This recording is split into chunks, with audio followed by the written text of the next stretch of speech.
All right, guys, what is happening? What is happening?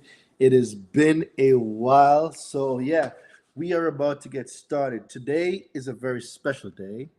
And what we are covering today is we're covering a few things, right? So, I want to welcome each and every one of you to the Omni Live. And today we're going to cover inquiries, we're going to cover late payments. We're going to cover, we might touch on charge offs and repossessions. So we will be covering a few things today. So without further ado, guys, welcome, welcome, welcome. It is Friday. Welcome to the Omni Live. We're about to go crazy.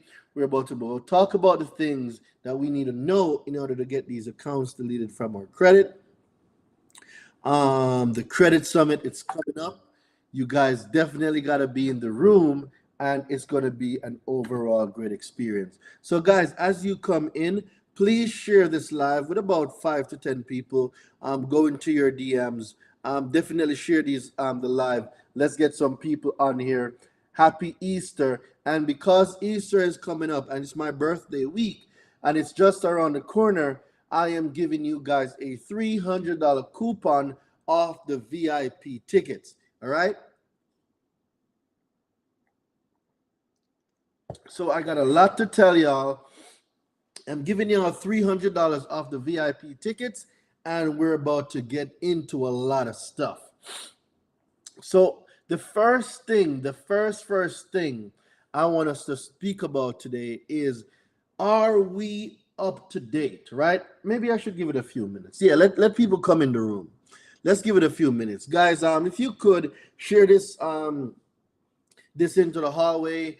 If you're on Instagram, definitely share this with people inside of your group.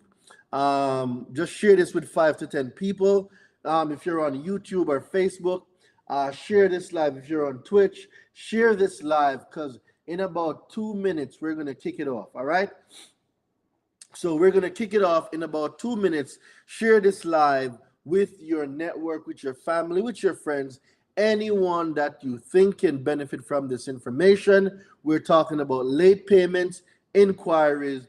We're going to touch charge offs, and we are going to touch repossessions. 4 things. We're going to be talking about 4 things today: inquiries, late payments, charge offs, and repossessions. All right, we're touching 4 topics today. So if you know anybody that have any of these issues, definitely share the live with them because we definitely want them into the room. And as you guys can see for the credit summit, I am inviting y'all to the credit summit because I want to get you guys here. It's going to be an amazing experience.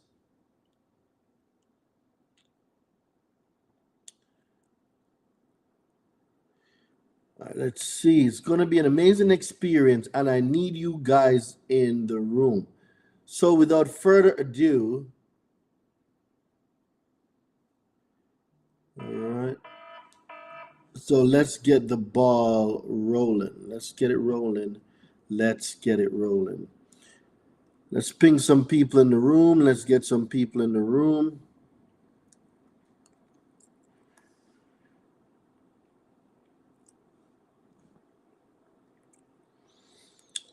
All right, let us get some people in the room. Flame, Top Dog. Let's get some people in the room.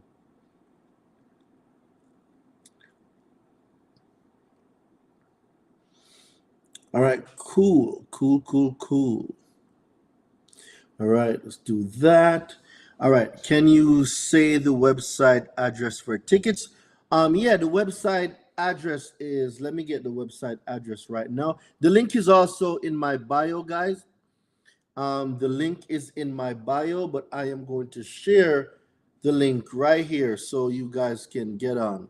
So we're about to talk about inquiries. We're about to talk about late payments. We are going to talk about repossessions, and we're also going to speak about charge offs. So there's a few things on the agenda that we're going to speak about. So let's definitely get the ball rolling. It is 5:01, so let's definitely get the ball rolling. So the first thing on the agenda is I want to welcome all of you guys. You could be anywhere in the world right now, but you're here hanging out with the Credit Hero. You guys are here gaining information. You guys are here going to get your tickets towards the Credit Summit. You guys are here because you know there is more out there than what we're being told. There is more out there. There's abundance out there. There is everything we need is there. So all we got to do is apply ourselves. A lot of people talk about the early bird gets the worm. No, the bird in position gets the worm. The early bird does not get the worm. You could be early and you got bad credit. Guess what? You are still getting denied. Right? I don't care how early you are. If you are early and you got bad credit, guess what? You are still getting denied. We need to be in position. The bird in position. Your credit report in position. That's what's going to get you the approvals. All right? So, without further ado, let's get on into it. Let's get going, guys. Welcome to the channel. Welcome. I definitely applaud each and every one of you for being here. And let's get it going. So one thing I want us to think about, well, not even think about, because July of 2022. So July of 2022, for those of you who don't know, the CFPB updated their advisory opinion on the permissible purpose section of the law. So I'm going to say this one more time. July of 2022, I believe, 2022, the CFPB updated their advisory opinion on the permissible purpose section of the law. What this simply means is, before, they would say that if a creditor has reasonable, what's the word I want to use? If they have reason to believe that a consumer report is being procured for a specific reason, right? That reason needs to be justified, right? Not only that reason needs to be justified, there needs to be a permissible purpose documentation, a certification where the purchaser of the report or the reseller must provide a permissible purpose used for the consumer report, right? Because what was happening is we had different organizations. We had multiple organizations that were just requesting people's consumer report without a permissible purpose. So they had no permissible purpose, but they were still able to gain access to a lot of consumers' consumer report. And not only that, this led to the defamation of character of a lot of consumers, because the persons, and in the case when I say persons, y'all know I mean corporation, the corporations that procured these consumer reports were using them for purposes that were not intended for the intended use of those consumer reports. So I know that sounds a little like what's the word I want to use? I know it sounds a little confusing, but let me explain a little more. So if a company says that Doreen De Levante made an application for a credit card, right? The intended use of the consumer report is only for the approval of the credit card. It cannot be used for an auto loan. It cannot be used for a mortgage, and it definitely cannot be used to put my private information online, right? So So as we go into the meat and potatoes of that, um, letter sales soon. Not sure what letter sales soon means, right? So as we go into that, the CFPB decided that, hey, we are going to put a new opinion out because the section where permissible purpose is concerned, creditors were misusing that section and the consumer reporting agencies were not accountable. So now they're going to make them accountable. And the way they're going to make them accountable is they made a update to the new law where now these consumer reporting agencies, they must abide by these new regulations and the new advisory opinion. So let's go in a little bit as to what it says. So this advisory opinion explains the permissible purpose listed in the FCRA 15 USC 1681 B A3, a consumer specific, and it affirms that a consumer reporting agency may not provide a consumer report to a user under the FCRA section 15 USC 1681B unless it has reason to believe that all of the consumer report information it includes pertains to the consumer who is the subject user request. So what that also means is this, right? What that means is this. So let's say that there's a mixed file. What's going on, my brother? Let's say there's a mixed file and someone else has the same name as me. And for some reason, right? And for some reason, they still have a mixed file. So now there are two Durain de Levantes, and the other Durain de Levantes information is mixed in with mine. A consumer reporting agency cannot furnish that information because the information is, it doesn't include information that is subject to just me. There is somebody else, even a social or accounts that is not mine, that is mixed into that file. The new advisory opinion says they cannot furnish and they should not furnish that information if it is not specific to the subject of the user request, meaning that all the information in there belongs to me, right? So that's one part. The next part we're going to look at is, like, for example, in a case that resulted in 2006 settlement with a consumer reporting agency, the FTC alleged the agency, and this, when I say agency, I mean TransUnion, Equifax, Experian.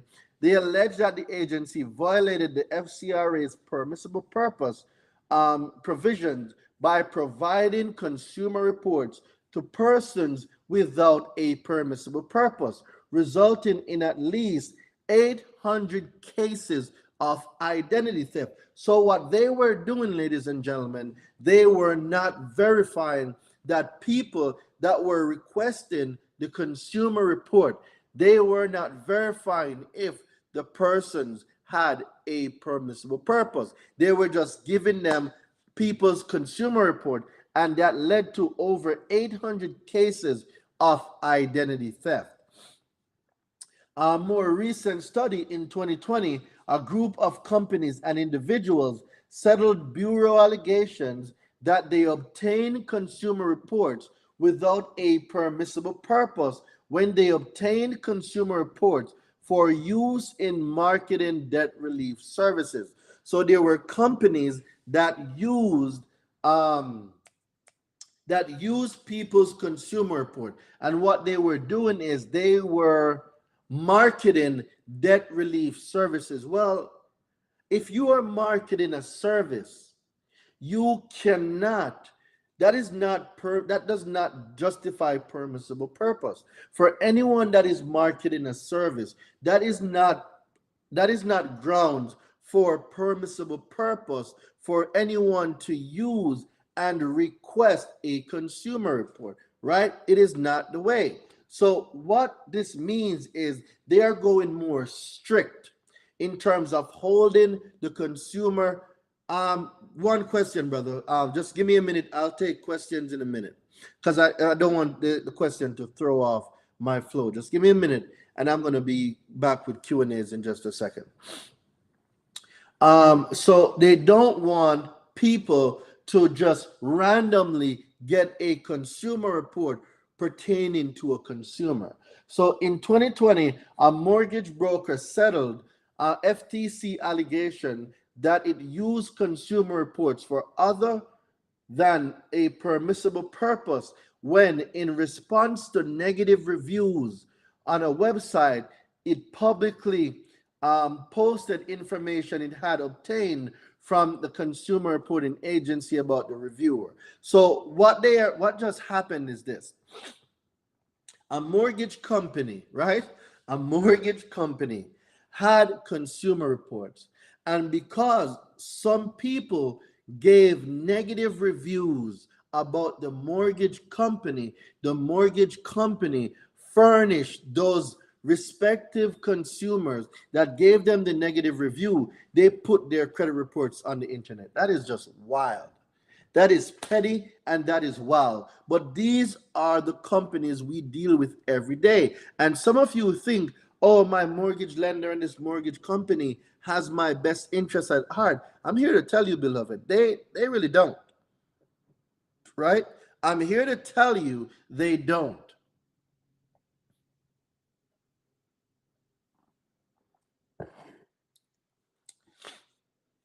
So this is why the new updated version and opinion of the permissible purpose section has been updated. It is not as easy as it was for a company to pull your reports. And if they do, this is the fun part. If they pull your consumer reports, and there is no permissible purpose, both the company that pulled the consumer report and the consumer reporting agency that provided the consumer report, both are liable. Both can be sued or taken to arbitration. And for those of you who are curious about arbitration, I have an arbitration ebook on my website. The arbitration ebook is on DoraineDelavante.com. So for those of you that want to learn arbitration, I have an arbitration ebook that is on my website. Now, in light of the importance of the FCRA's permissible purpose provision, the protection of the consumer's privacy. See, the Bureau is issuing this advisory opinion to affirm that consumer reporting agencies may not provide a consumer report pursuant to FCRA Section 604A under any circumstances not expressly permitted by this section. So guys, for those of you who are wondering what Section 604 is, Section 604 is 15 USC 1681B. So 15 USC 1681B deals with permissible purpose, and the FTC and the CFPB makes it absolutely clear. The advisory opinion affirms that a consumer reporting agency, i.e. Equifax, TransUnion, Experian, LexisNexis, ARS, Innovis, LCI, SageStream, it affirms that those consumer reporting agencies, right, under any circumstances, right, they may not provide a consumer report without a permissible purpose. So now I am going to take some questions on inquiries, and then we're going to move on to late payments. So inquiries are first. So let me hear the questions you got about inquiries, guys. Talk to me. What do you guys have as questions for inquiries?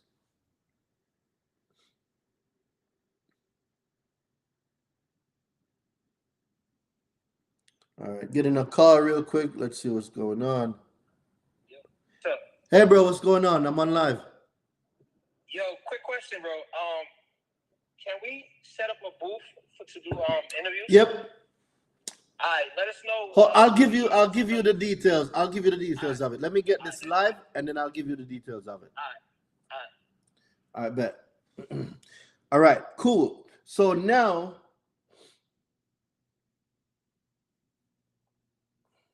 let's see the questions you guys have for inquiries. Give me the inquiries. Inquiries are permissible purpose questions. So we're going to break down the questions into different categories, right? Let's break it down into different categories. So let's talk about inquiries first. Give me your inquiry questions. Is it true that if you have an open account attached to an inquiry, it cannot be disputed? You can dispute it, you can delete it. However, I do not recommend it, because if you do, you run the risk of getting those accounts closed. If an inquiry is tied to an open account, I do not recommend y'all delete it. Can you delete it? Yes. I do not recommend it, because you do run the risk of getting that account closed down. They need written permission, don't they? Alan, yes. They cannot procure or produce or furnish a consumer report without a permissible purpose.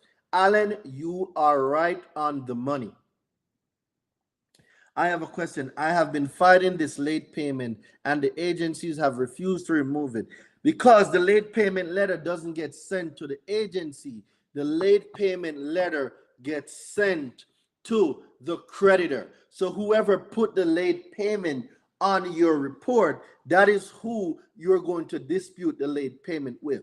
Now, when you do that, some of them might act stupid, like they don't know what you're talking about. And this is where now you guys need to learn arbitration.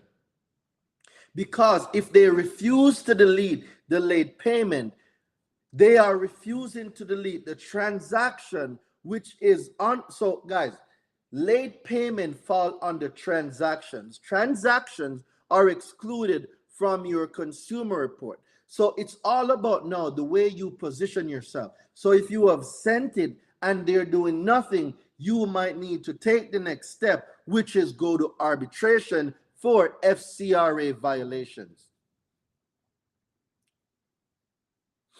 All right. I just bought a car and I see at least 4 inquiries. I just bought a car and I see at least 4 inquiries. Can I delete at least 3?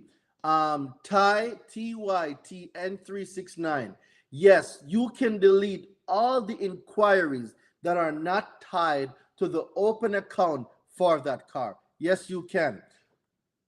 So Ty, what you will need to delete those inquiries, you're going to need the 24-hour inquiry deletion guide that is on my website. So what you need to do is go to my website and you're going to see the 24-hour inquiry deletion guide. I'm going to drop it in the chat. This is what you're going to use, Ty, to delete those inquiries. Follow the steps, and that is what you're going to use to delete the inquiries. The 24-hour express inquiry deletion guide. So follow the steps in there, Ty. You need to follow the steps and exert your authority and get those inquiries deleted. If you call and you're not getting the results that you want, hang up and call again. But most of all, that is most important, you need to comprehend what the new law says about permissible purpose. Permissible purpose must be proven, it must be shown, it must be given. If they cannot produce the permissible purpose information or documentation, then it must be deleted. It's about you now learning how to speak. You need to learn the language and speak the consumer law language and use that to get the information deleted. And that is what I teach inside the university. So learning how to position yourselves to speak to the consumer reporting agencies is definitely key to getting your deletions. If a late payment are from 2017 but is on good standing now with student loan, is it worth having the late payment deleted? I would delete all of them because what, Robin? Late payments are not supposed to be on your consumer report, right? So for Royal, you want to text this number, text the word Easter. Oh, I didn't even put the number there. Golly, Doreen. I did not put the number there. My apologies, guys. Let me make sure that I put the right number there. I didn't put the number there. So text the word Easter to 917. So let me get this. Let me just write this up. Text the word Easter, Easter, to 917 993 5238 to get $300 off your VIP Credit Summit tickets.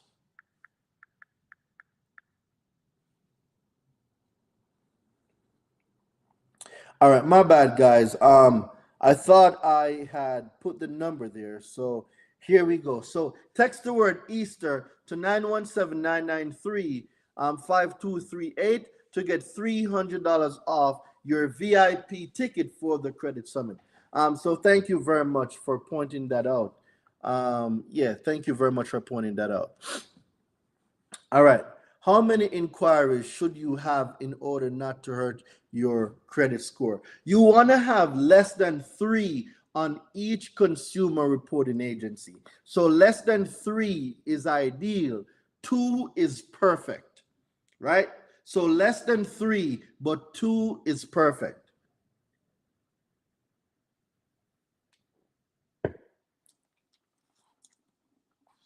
So when we're talking about late payments, you need to comprehend the type of language being used. The reason why a lot of people do not get late payments deleted is because they're talking about late payments. To get late payments deleted, you are not talking about late payments. You are speaking on transactions because the law speaks on transactions. It just so happened that late payments are a part of transactions, right? Thank you very much. Thank you very much. I can't make it to the summit. How can you help me fix my credit? Do you send these letters yourself? So no, what I have, Darnell, is I have a university and I have a mentorship, right? And in my university and my mentorship, I teach everyday consumers and credit repair business owners how to use consumer law to get negative accounts deleted from consumer reports. I also teach credit repair business owners how to start their credit repair business and how to scale their credit repair business. So for those of you that are a credit repair business owner and you're looking to scale your credit repair business to making an extra 50 to 100,000 per year, I offer that training, and I also teach the consumers how to start a credit repair business, how to get their clients, how to scale their business so you can be successful. Right? Mistress Saran, we are going to touch charge off next. So we just covered inquiries. We are about to move to late payments, and then we're going to go into charge offs. So I have 3 different inquiries, numbers, and for each credit union ranging from 15 and 5. How can I fix that?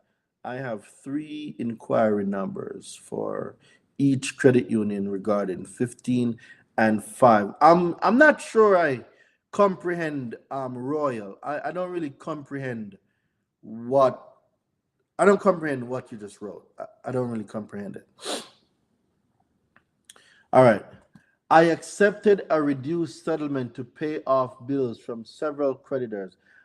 Can I have these removed because they were reported as over 120 days late?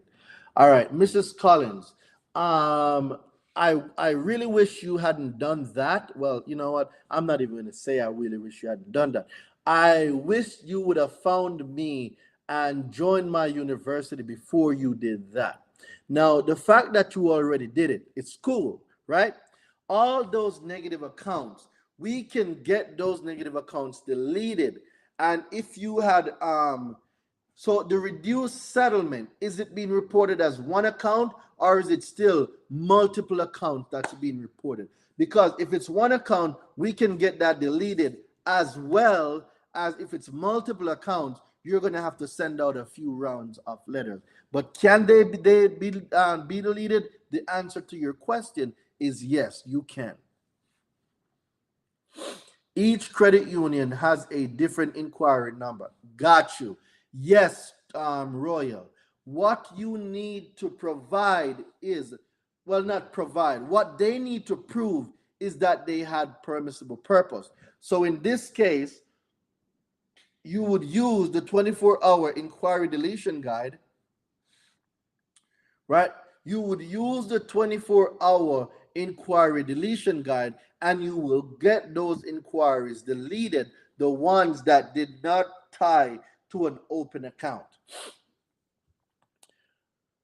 All right, multiple accounts. Okay, multiple accounts. You can still get it deleted. Miss Collins, where are you? Micherle. I do not know how to pronounce R and L together. So I'm going to call you Miss Collins. You can get those deleted. What do I do with the 1099 that Capital One sent me? Charge off. So K Young, you need to file it with your taxes. Filing the 1099-C as gross or ordinary income changes the status. It changes the status from it being a debt to it being income. Income does not get reported on your consumer report. Income does not get reported on your consumer report. Therefore, right?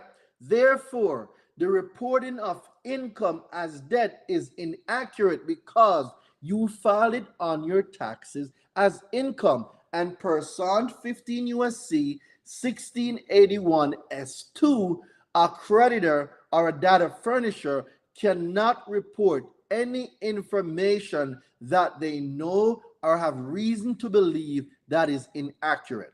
All right? This is how, ladies and gentlemen, this is how we get charge-offs deleted. The status of the account needs to change from debt to income. Income does not get reported. All right?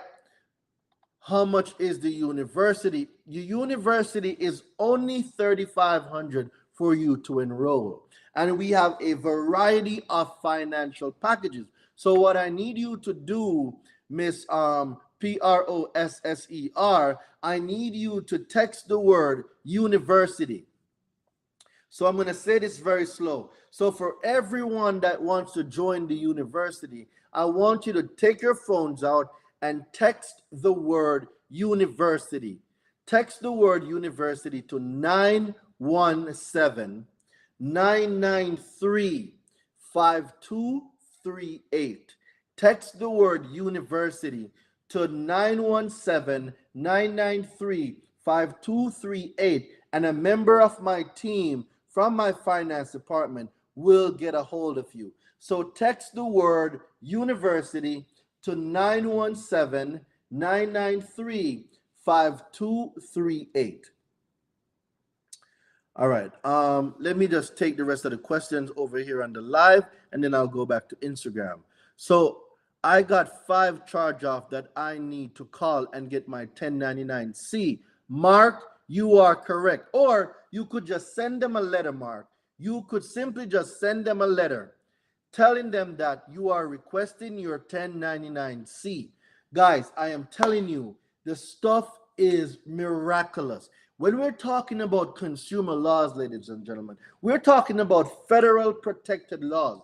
laws that are made for the consumer, laws that are put in place to protect you. Why not use the laws that are put in place to protect you? Use those laws. Join the university. Learn how to use those laws. Make sure you guys get your tickets for the Credit Summit as well. Because guess what? If you are in the university and you sign up on the list, you're going to get a VIP ticket for the Credit Summit for free. All you got to do is show up. So let me go through the rest of these questions. What if the inquiry is tied to an open account that is just for a limit increase, but I got denied? So really, it didn't from it. Well, I wouldn't mess with it. Like I said, if you attempt to delete inquiries tied to open accounts, you run a risk of getting those accounts deleted. All right? So be very careful. You're telling us what we already know. Show us how to get. Hold on, Roger. You telling us what we already know. Show us how to get it off. You just talking about getting it off. Well, why don't you join the program, Roger? How about you join the program and learn how to do it? Join the program and learn how to do it. Doreen, do you usually send the same letter when it takes more than one round? The nature of the letter is the same, but I might switch the words around a little bit. But remember, I have round 1, round 2, and in some very rare cases, round 3 letters. So it depends on where you are in the journey. It depends on which letter you're going to use. All right, Doreen, do you usually send? Okay, all right, so awesome. How can I sign up for your help? Was on your site today and watch a previous video. Saw 2 different costs. Ready to get started. Absolutely. So, Miss Collins, all I need you to do is text the word university. Text the word university to 917-993-5238, and my team will reach out to you. All right. Email us. Okay, great. If a charge off is removed, is the inquiry removed as well, assuming it's still being reported? If the charge off is deleted, you want to delete the inquiry as well. So if there's a charge off there and the inquiry related to that account is still there, you can also get that inquiry deleted. The answer to that is yes. How do I remove a bankruptcy off the credit report and late payment? So those are 2 separate things. Deleting a bankruptcy and deleting late payment are 2 different processes, right? The bankruptcy has a lot more steps than the late payment. All right, so LVNV funding. So Calandra, I'm going to stop right here. Let me answer some questions over on IG, and then I'm going to come back over to YouTube and Facebook. All right, so let me get some questions over here. I have a charge off from Chase that came off but came back on. My credit repair guy can't seem to get it off this time around. So Darnell, there is a thing called reinsertion of a negative item, right? So there are certain things that must be done when an item gets reinserted on the consumer report. So for instance, when something gets where is it disclosures in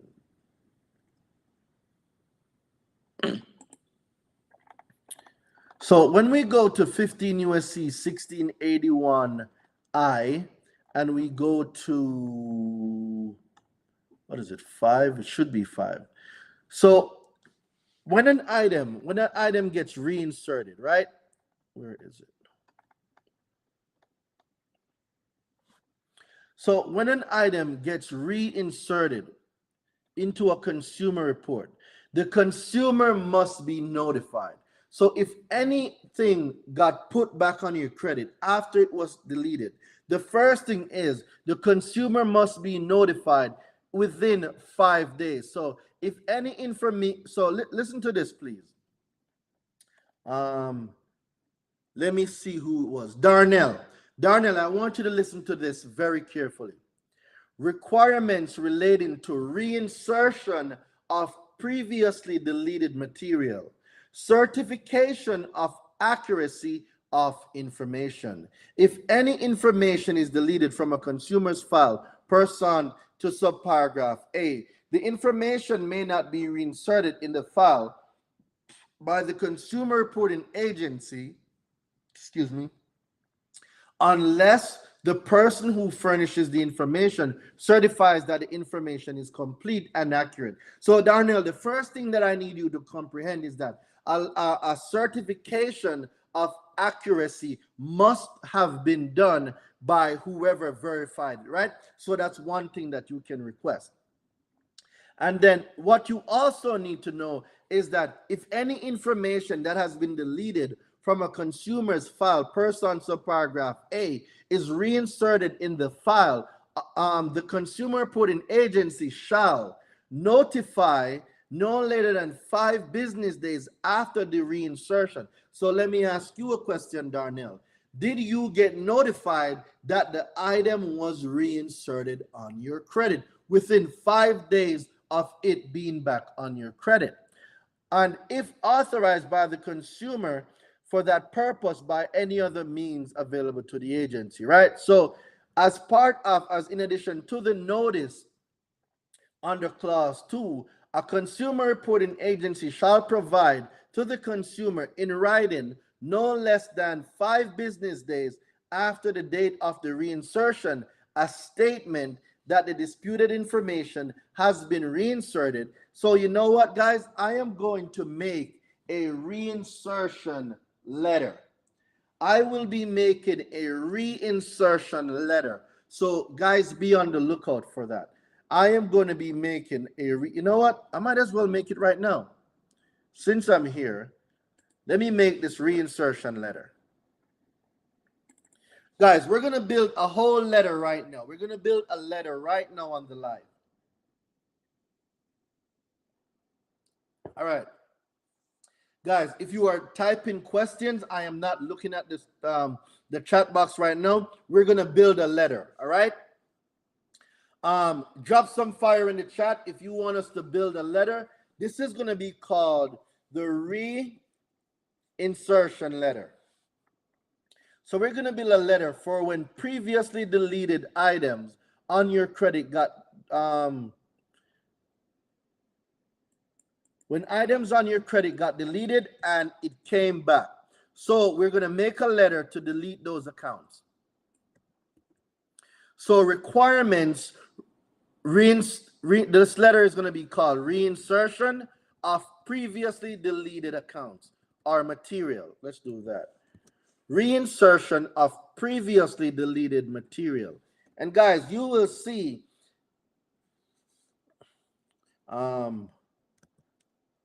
accounts from credit reports, reports. And guys, you're gonna see, like, we're not using, like, we're making letters in real time. There's only a few people that I know can make letters in real time. So for everyone right now, everybody right now that's ever had an item reappear on your credit after it's been deleted, we are going to make a letter right now. So this one is called reinsertion of previously deleted accounts from credit reports, right?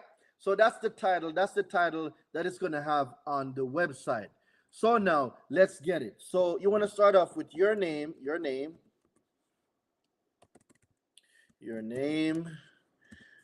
address,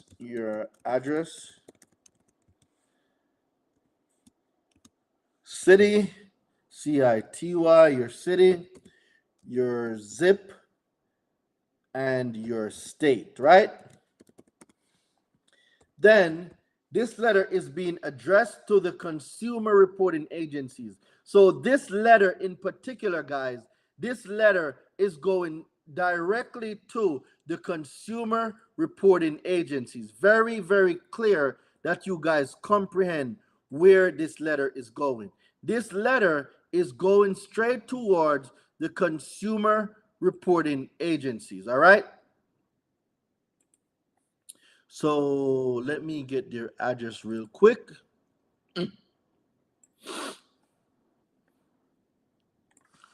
All right. So now we're going to put their address in. So whoever refurnished the information, you're directing this letter specifically to them, right? So now we're going to put notice to agent is notice to principal, notice to principal is notice to agent. Right, so we're going to make sure that we're clear. Notice to principal is notice to agent. Notice to agent is notice to principal. And this letter now is in regards, this letter is in regards to reinsertion of previously deleted information, right? Now,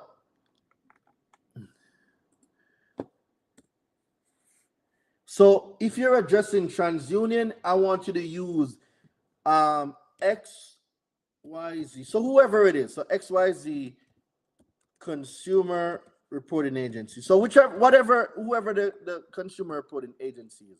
So Experian, EXPERIAN, Experian, TRAN, TransUnion, Equifax. All right, so it doesn't matter which one it is.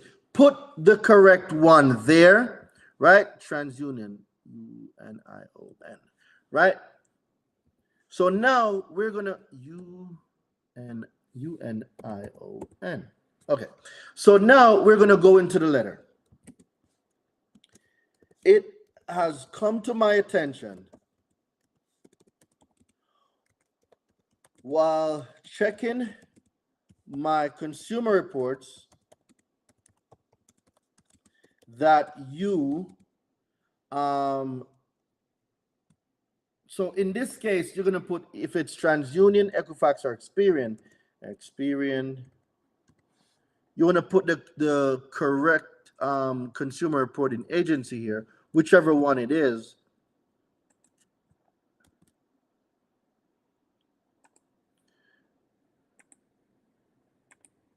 NTION has reinserted a previous PERIVIOUS, a previously deleted item on my consumer reports. Right? So the first thing we want to do is we want to let them know that we are aware now, based on our annual checkup, of the fact that they've put something on my consumer report. They reinserted a previously deleted item on my credit, right? So on my reports, I am requesting, QUESTING, I am requesting the certification of accuracy, ACCURACY, the certification of accuracy that was produced, PRODUCED, by the furnisher, FURNISHER, furnisher, by the data furnisher, that was produced by the data furnisher, data furnish, by the data furnisher that verified this alleged account. By law 15 USC 1681I, 1681I, what is this? 5, we should I5,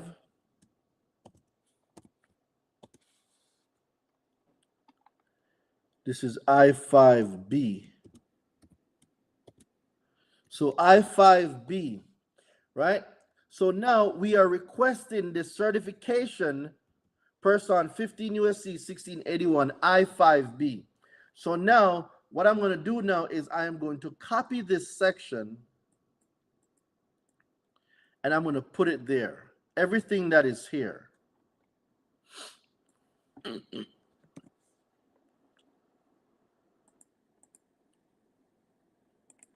So when you're constructing the letters, it's very important that you comprehend what you are asking. The reason why a lot of you don't get a lot of results is because you do not comprehend what you're sending out, right? You do not comprehend what you're sending out.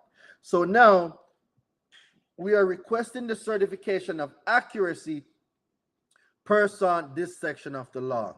Now, furthermore, after reinsertion of previously, deleted information within 5 business days, you were to notify me, person, PURSUNT, 15 USC 1681 I 5 1681 I5 and then B, and then 2. All right. So now we're going to put all the provisions 2 and 3. So now we're going to put the notice and then the additional information.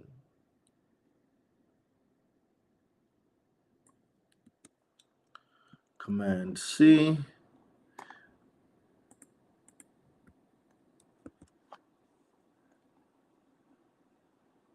All right, let's change that.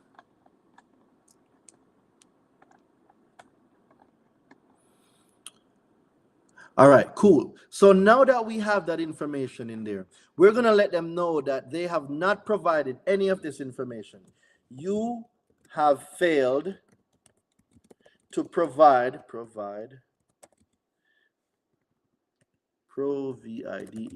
the required disclosures and notices,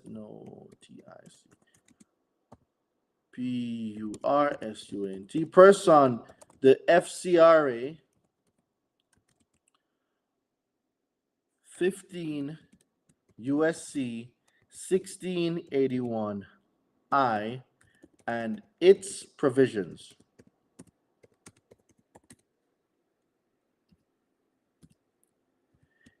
Delete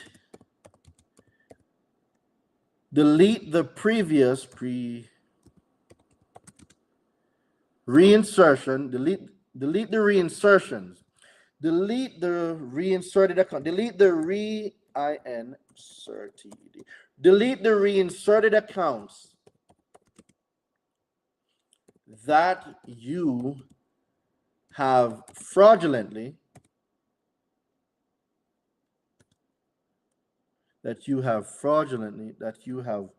placed on my consumer reports, which now is a violation of the FCRA.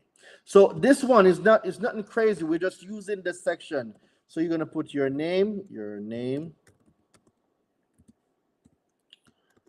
all rights reserved, RESERVED, UCC 3-308, I believe. UCC 3-308. Let me check this out. Can't remember this. UCC 3-308.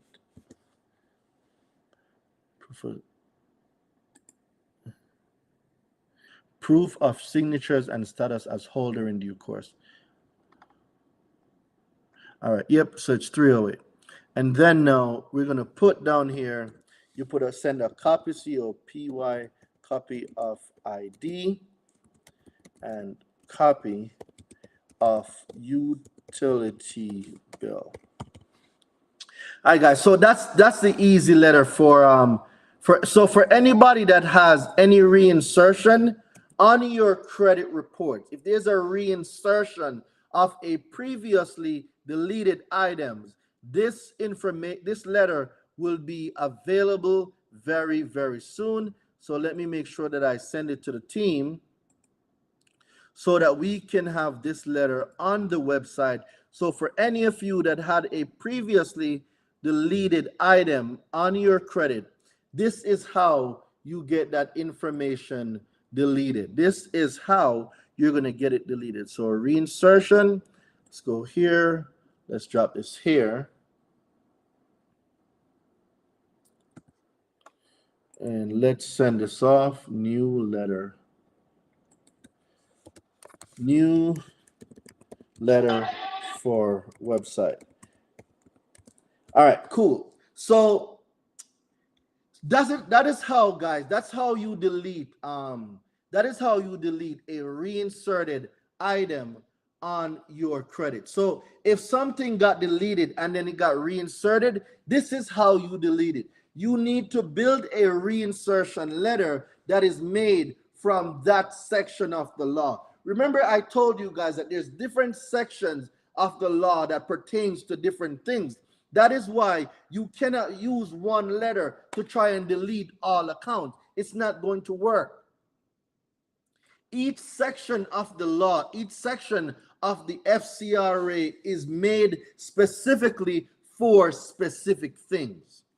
All right, so let me go back to some of your questions now.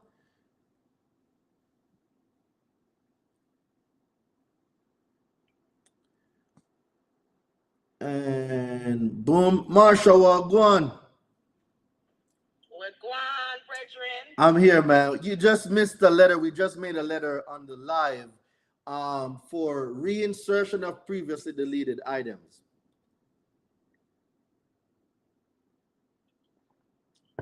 I'm not sure if you've ever had clients that had stuff deleted, but then it got reinserted on their credit. No, I haven't had experienced that, but I do tell clients to be aware of that. Is it that they have, 5 days they're supposed to? It's not just 5 days. It's a list. There's a list of things that must be done. And those list of things range from the notification of the consumer and the type of notice that they must send out. All right. So I'm going to go back to these questions and then now we're going to go. So I have a late payment from a good standing account with Capital One. Can I remove the late payment without hurting the account? The answer to that is yes. Is there a specific amount of time you suggested in between rounds? So there's different answers for that same question. One answer is this.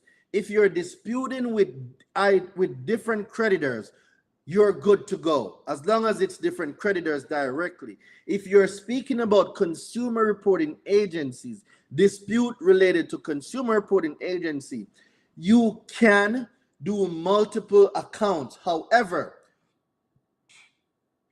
if it's regarding the same account, you need a 30-day span in between sending correspondences for the same account.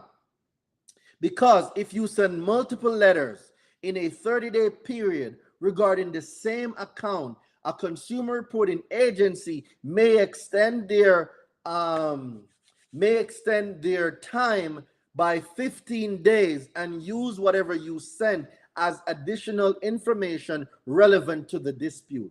So if you're disputing an account and you sent in a dispute for one account, do not send in a second one until after 30 days. If it's within 30 days, they can add 15 extra days towards the response to that dispute. I watched one of your videos last night and you did show how to write a letter deleting charge-offs. It was lit. Thank you very much.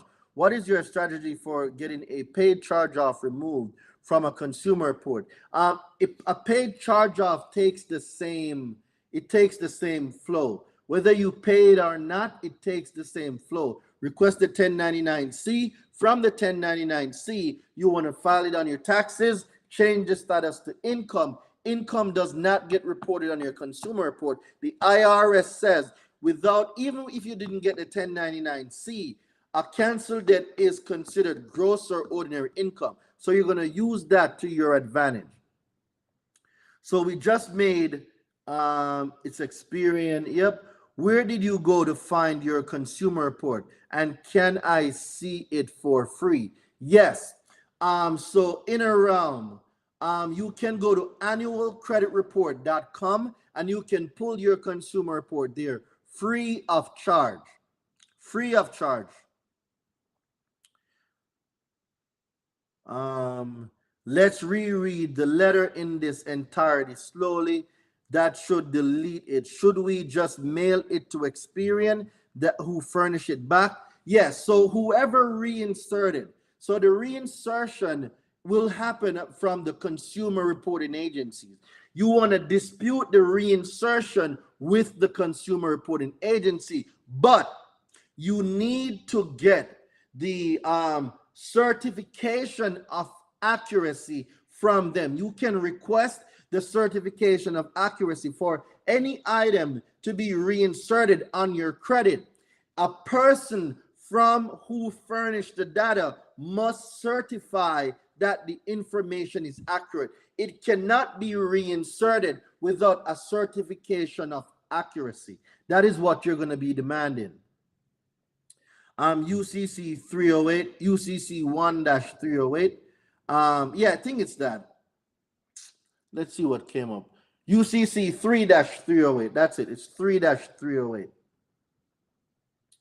All right, so I'm caught up over here. Let me go over now to YouTube to go answer some questions. LVNV funding has re-aged my original charge-off account and both accounts are showing on the report. So Calandra, you need my debt collection killer pack. You definitely need Calandra Anthony. You need now to know, because if we're dealing with a charge-off and we're dealing with collections, it needs to be either one. You can choose to tackle it as a charge-off. I recommend you getting it deleted as a collection. Collections are easier to delete. Where do remedy comes in? Remedy comes in to get whatever result that you want. So if you want to get a deletion, you can get a deletion. If you want monetary, you might have to go to arbitration or small claims, or if you want to take it big and go federal. So there's different, remedy means different things for different people. So that's simple. Will it be faster to get the 1099-C by calling? Yes, I recommend you write. I don't recommend calling because you're going to need proof. I recommend you send a certified letter that is notarized requesting the 1099-C. Does sold debt get a 1099-C from the original creditor? No, only a canceled debt does. If it's a charge-off, it is a canceled debt that constitutes you getting a 1099-C. Please answer my question about bankruptcy being verified. Re-put that question, brother. I have no idea where that question went. Just re-put it back in the chat, and I'm going to get to it. Just re-put your question back in the chat. All right. Another person telling us stuff just to save a course like everyone doing the same stuff. Y'all getting rich off these signups, no credit repairs. Brother, if you don't want to repair your own credit, that's your problem. It is your problem. So if you have bad credit, guess what? Stay with your bad credit if you don't want to take initiative to get yourself out of your own situation. So if you want to keep your bad credit, please go ahead, keep your bad credit, and just remove your negative energy from this life. Like, no one forced you to be here. If you don't want to listen and take action, guess what? There's nothing I can do for you, bro. You can lead a horse to the well, but you cannot force someone to drink. It is on you, your credit report, your situation. I am here to provide the information that you need. So if you don't want to take action, bro, there's nothing I can do for you. That is your problem. Just got on. How do I go about removing late payment? I'm going to go into the late payment in just a minute. Just let me answer these questions. Then we're going to dive into the late payment. Like, guys, as much as I'm here and I give you guys all this information, I want everybody to listen to me and listen to me very carefully, right? Guys, I am running a business. I'm running a business. I give out so much information for free, more than everybody else. My free information is better than a lot of people's paid content. But you're still going to have people from time to time who thinks that the world owes them something and you're supposed to give them everything for free. Bruv, listen, if you don't want to be on this live, all you got to do is block me. Don't get out, don't stay on my live. Just block me so you don't have to see me again. I am not begging you to be here. This forum is for people that wants to learn and be able to take their power back, not for people that thinks the world owes them something and you're supposed to give them everything for free. So if that's the type of attitude you have, do not come on my lives, bro. Do not do it. Don't waste my time or yours. Point blank, period. All right, I have 2 collections and a repo. All right, also 5 closed accounts. That's a lot, Nate. Nate, you got a lot of accounts. Nate, that's too much to go on this live, Nate. I definitely I believe that you should join the university, Nate. Why? The university is your best option right now to get those repos, those collection, and those 5 accounts deleted. That's 8 accounts you want deleted. That's a lot of accounts. So I recommend, Nate, that you text the word university. Text the word university to 917-993-5238. So that's university. Text the word university to 917-993-5238. My team is going to get in contact with you, Nate, and we're going to get you squared away. If you put out the effort, Nate, I will give you all the tools you need to get what you need done. What happens if I told my creditor that I didn't wanted a known disclosure and she told me it's policy to report? There is no such thing as a policy to report. Anyone reporting on your consumer report needs permission. Like, the law is very clear. For a company to report any information on a consumer, 3 disclosures must be given. Permission must be given from the consumer. So if there's any company out there that's telling you that they have a right by law to report your information, that is a lie. They cannot report your information if you did not give them permission to do so. That is a lie from the pit of hell. That is a lie. Let me take a sip of this wine right now, because I'm telling you, I'm about to go ham. Just wait. Yeah. All right. So late payment, there's nothing special about a late payment, guys. You can get late payments deleted. Good to be here with you all. And Brother D, thank you very much, brother, for joining. They continue reporting after receiving 1099-C.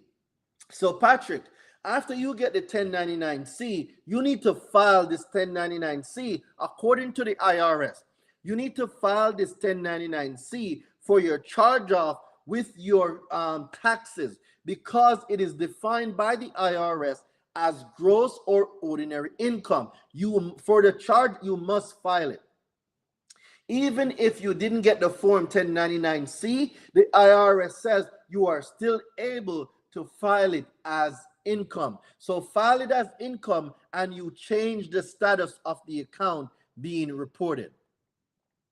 I have called CoreLogic several times to get a copy of my consumer report, freeze, and also opt out. However, they keep saying that they are no longer a consumer reporting agency since 2021. Well, Toby, what you need to comprehend is the definition of what a consumer reporting agency is, right?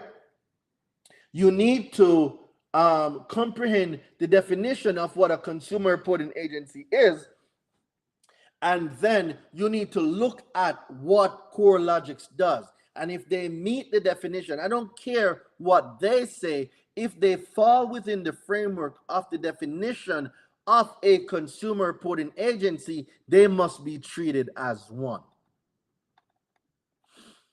All right, what else we got? Good afternoon, everyone. Darren, can you please put the number to call about becoming a member? Absolutely, Denise. So Denise, to join the university, all you need to do, Denise, is text the word university. So text the word university to 917-993-5238 to join the university. Text the word university to 917-993-5238. My team will reach out to you for sure. All right, Roger, if you sign up for the university, you still benefit. He has videos that walk you through the process step by step. Yep, you are correct, K Young. Name, address, city, zip code. Yep, done that. Consumer reporting agency, absolutely. I had a Navy Federal account. It was deleted from my credit report, and 1 year later, that same account was brought by LV&V, and within 2 months, they filed in court, and now they have a judgment. So when we're talking about a judgment, Kenneth, this is where I'm going to tell you that it's important. That's not working. What is not working? What is not working? Jig, Jigg. What is not working, Jig? Let me know what's not working. I had a Navy Federal account. So what you need to do is, Clubhouse, I'm going to take y'all question in a minute. Just give me 2 seconds. Let me catch up on all these questions over here on the live. What you need to do is get a consumer lawyer. If there's a judgment against you, get a consumer lawyer. Do not hesitate. Go get a consumer lawyer. That is my recommendation. I do not give legal advice. I am not an attorney.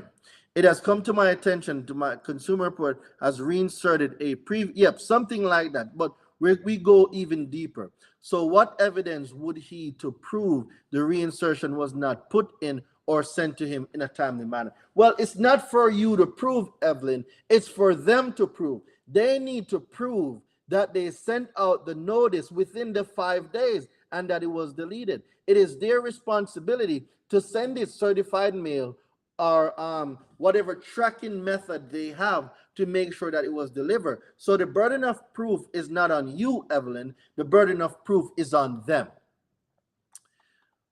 They done all that without me knowing. They dropped paper to my friend that stayed with me at time, and month later they had judgment against me. But my question is, what can I do? There's a book. There's a book called Stick It to Sue Happy Debt Collectors. So if you're being sued by a debt collector, and like I said, this is not legal advice. If you are being sued, I text for the university. Yep, someone's going to reach out to you, Jig. As long as you text the word university to 917-993-5238, a member of my team will reach out to you. Hi, Doreen. If LexisNexis gave my private information of a BK to a consumer reporting agency, should I send Nexus a letter? So, guys, I just remade the bankruptcy deletion guide. Give me about over the weekend. Give me For those of you that have bankruptcy, I just made an update to the bankruptcy deletion guide. I added some new information to it. If you have a bankruptcy, text the word bankruptcy to 917 993 5238. Text the word bankruptcy, and as soon as the package is put together, I will send you guys the bankruptcy deletion guide. To everyone that has bankruptcy, just text the word bankruptcy to 917 993 5238. As soon as the product is put together, the draft is done. It just needs to be mocked up and designed. As soon as it's done, everyone that texts me the word bankruptcy, I will send you the link for the new bankruptcy deletion guide. It has about 3 or 4 new letters and the steps that you need to take for the bankruptcy to get it deleted. So just text the word bankruptcy to 917 993 5238 to get the bankruptcy deletion guide. I will have the team send that out as soon as we mock it up and finish designing it. It's being designed right now. Cartier Live, absolutely great. Miracle Magnet, thank you, Brother D, for the Priceless Live experience. Building that reinsertion letter, absolutely. Go out there and go be great. Just purchased the personal information letter. I just want to know if I should include statement in red or exclude it. Now, you're going to send that letter the way it is. All you need to do, Kerr Exxon, is just to add your information to it. Do you have DIY letters? Yes, I do. It is on my website, dpayne88. Go to my website. The link is in my bio, DoraineDelavante.com. All my letters are there. Fireman, I applied for a loan at MCU. They did a hard inquiry, which will be there until 2025. What do I do? If you got approved for that account, I would say leave it alone. If you got denied and they cannot prove permissible purpose, I would recommend you deleting it. I got a fraudulent medical account reported from a hospital I've never been to. File the identity theft with the cops, but what else should I do? So Miracle Magnet, on my website, I have the identity theft letter. What you need to do is get the identity theft. It has the steps on what you need to do and the letters that you need to send. So I'm going to drop the link. That is for the identity theft. Let's see where I was. Boom, boom.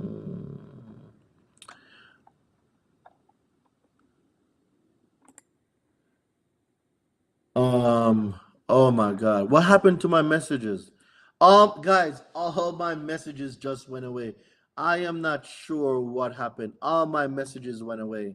Guys, if you're on the live, retype your question. The live didn't load and all the messages just got deleted. I'm not sure what happened. If you're on the live, please put your messages back in the chat box. I just lost all the messages. So let me go over to Clubhouse. Clubhouse, I do apologize. I do apologize for not responding yet. I didn't see the little thing in the corner. So let me respond now to your questions. Start with small claims. Will you be dealing with a company representative until you are ready to move to federal or state? Transaction, please share the room. Thank you, Marsha. Hi, everyone. Driving, so I can't be on the chat. I'm listening. Okay, great. All right, Text University. All right, thank you very much, guys, on Clubhouse. All right, thank you. And guys, don't be shy. You can come up on stage. This is a conversation. And Marsha, if you have information too that you would like to share, please do not be a stranger. Definitely give the people some info. No, absolutely. I'm just going with your flow. I'm listening to what you're talking about. And this is great information because not just we're focusing on one thing, one account that could be challenged, but you're giving information on others. So I'm putting in the chat the number to text if you guys are interested in getting the letters. Make sure you click on the link above so that way you can sign up to join the credit summit that's coming up. Hey, Marsha, you know, me better see you there now. Don't ramp with me now, Marsha. Don't ramp with me. And you know what's crazy too, Marsha? I don't have a lot of female speakers, and I would love to get a lot of female speakers. But everybody's just went underground. I don't know where people are anymore. Like I don't know if people are even legit anymore. Exactly. So if you definitely come, I definitely will open up a speaking session for you about 15 minutes so you can definitely bless the people. I would love to have a lot more female speakers because I love my women in power. So Marsha, please show up and I'll definitely make sure you get to bless the stage. Yes, we're gonna talk. We'll talk. All right. A couple people that raised their hands. Oh, please bring them up. I don't know if they. Amgen, let me try to pull her up. Yeah, bring them up because I want to hear these conversations. There's things happening that we don't also hear. There's a lot of stuff that I hear, but there's also things that are happening. Miracle Magnet, I believe I saw a $10 tip from you, so I'm gonna say thank you very much. I know the chat disappeared, but I'm quite positive I saw a $10 tip somewhere. All right, so let's see now. Can you go over late payment, fraudulent medical report showing on my credit, hospital I've never been to? Yeah, you definitely need the identity theft bundle, Miracle. You need the identity theft bundle. You're gonna send this in along with the police report. Sauce boss. Let's go. All right, so guys, hold all questions now. I'm going to go into the late payment part of it, all right? I don't want to miss your questions, but I cannot read the law and read the questions at the same time. It's like looking left and right at the same time. So I'm just going to ask you guys to hold the questions for right now. How long should we wait or expect? Hold on. Or expect a response for the university? Give the team by today into tomorrow. You guys will be hearing from the team. So just give me a few. Let me see. Boom, boom, boom. Finance.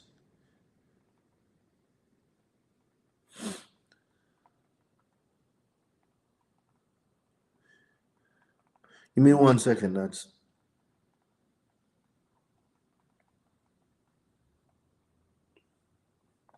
all right, cool. So I just sent a message to the finance team. So they should be getting in contact with you guys. So guys, I'm about to go into the late payment section. If you drop questions, guys, I am not going to see them. Your inquiry letter worked for me and my husband as well. So guys, I keep telling y'all that you can delete inquiries. We have Stace. Oh, I forgot I could do this. So guys, I am going to send you a link. You can join me on the live right now. So I just sent a link. If you're on YouTube, that is the link for you to join me. So use this link to join the live.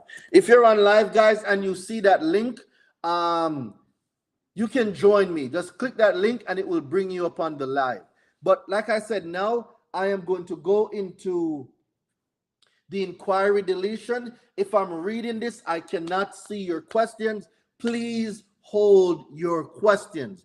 Hold the questions or I will miss your questions. I am not intentionally avoiding your questions. But if I'm reading something, there's no way I am able to read that and read your questions at the same time. All right, guys, I cannot look left and right at the same time. So let's go into a late payment. And why, Doreen, why did you say late payments are illegal? I hear a lot of people telling me about sending a goodwill letter, but you say don't send any goodwill letter. Why is late payments illegal? That is a very, very great question. That is a fantastic question. Do not send any goodwill letter. If anyone is telling you to send out a goodwill letter, please don't do it. Please do not send out any goodwill letters. All right. So I got a few people that's joining me on the live. What's going on, guys? Can you hear my voice? I see Saw and Mr. Estrada. What's going on? Can you guys hear me? Saw or Mr. Yes. Estrada. Can you guys hear me? All right. So real quick, before I go into late payment, what do you guys want to say? What do you guys want to ask? I am very happy that you guys are here. Talk to me. Well, I guess I'll start. Appreciate your time, your energy, for you doing this. I have a relatively okay credit score, like 620 to 650 within the three agencies. But I have these two late payments that seem to be killing me. Mm-hmm. And I bought your $97 30-day fast last night, and I'm about more than a quarter way through. But I saw the laws, but formulating the letter to Mm-hmm. put the laws into play to correct these issues, Mm-hmm. I'm stumbling with. If any direction to help, I greatly appreciate it. Yeah, absolutely, Mr. Estrada. So the first thing I'm going to say, Mr. Estrada, is get in the university. And the reason why I'm saying that is this. We meet twice a week, Sundays and Mondays, right? But it's more than that. So we have one whole session that's dedicated to Q&As, building letters, building rebuttals, and walking you through the law. And then the next day, we have lectures where we're breaking down the law. So right now in the university, we're going through the FCRA masterclass. This is now, we are breaking down the FCRA line by line, section by section. We are going through the entire law. Right? So there's different things inside the law that speaks to different disputes. Like, for example, the way you would use a reinsertion letter is different than how you would use a late payment letter. But if you just get a letter from the website, you won't have that type of coaching. You see what I'm saying? So what the university does is it tells you now, okay, so now I have late payment, Doreen. What do I do? It's important that you know that when you have late payments, you now need to use the information pertaining to the law that speaks on what? Transactions. That's what it is. We are using the information that speaks on transactions. So guys, I just dropped the link again. Join me on the live. Use this link to join the live.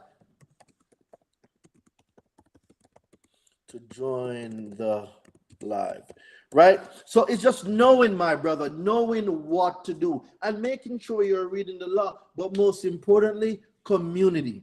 That is what that makes us so great. We have community. Community is important because you need to surround yourself with people that's on the same journey as you are. You never see a pride of lions hunting with hyenas unless you are Scar. Unless you are Scar, King Mufasa's brother that killed him, right? Unless you are Scars, lions don't roll with hyenas. Eagles do not roll around and fly around with pigeons. You have to be in an environment conducive for the growth and the birth of your fruit, of your labor. You have to be surrounded with like-minded people. I hope that made sense.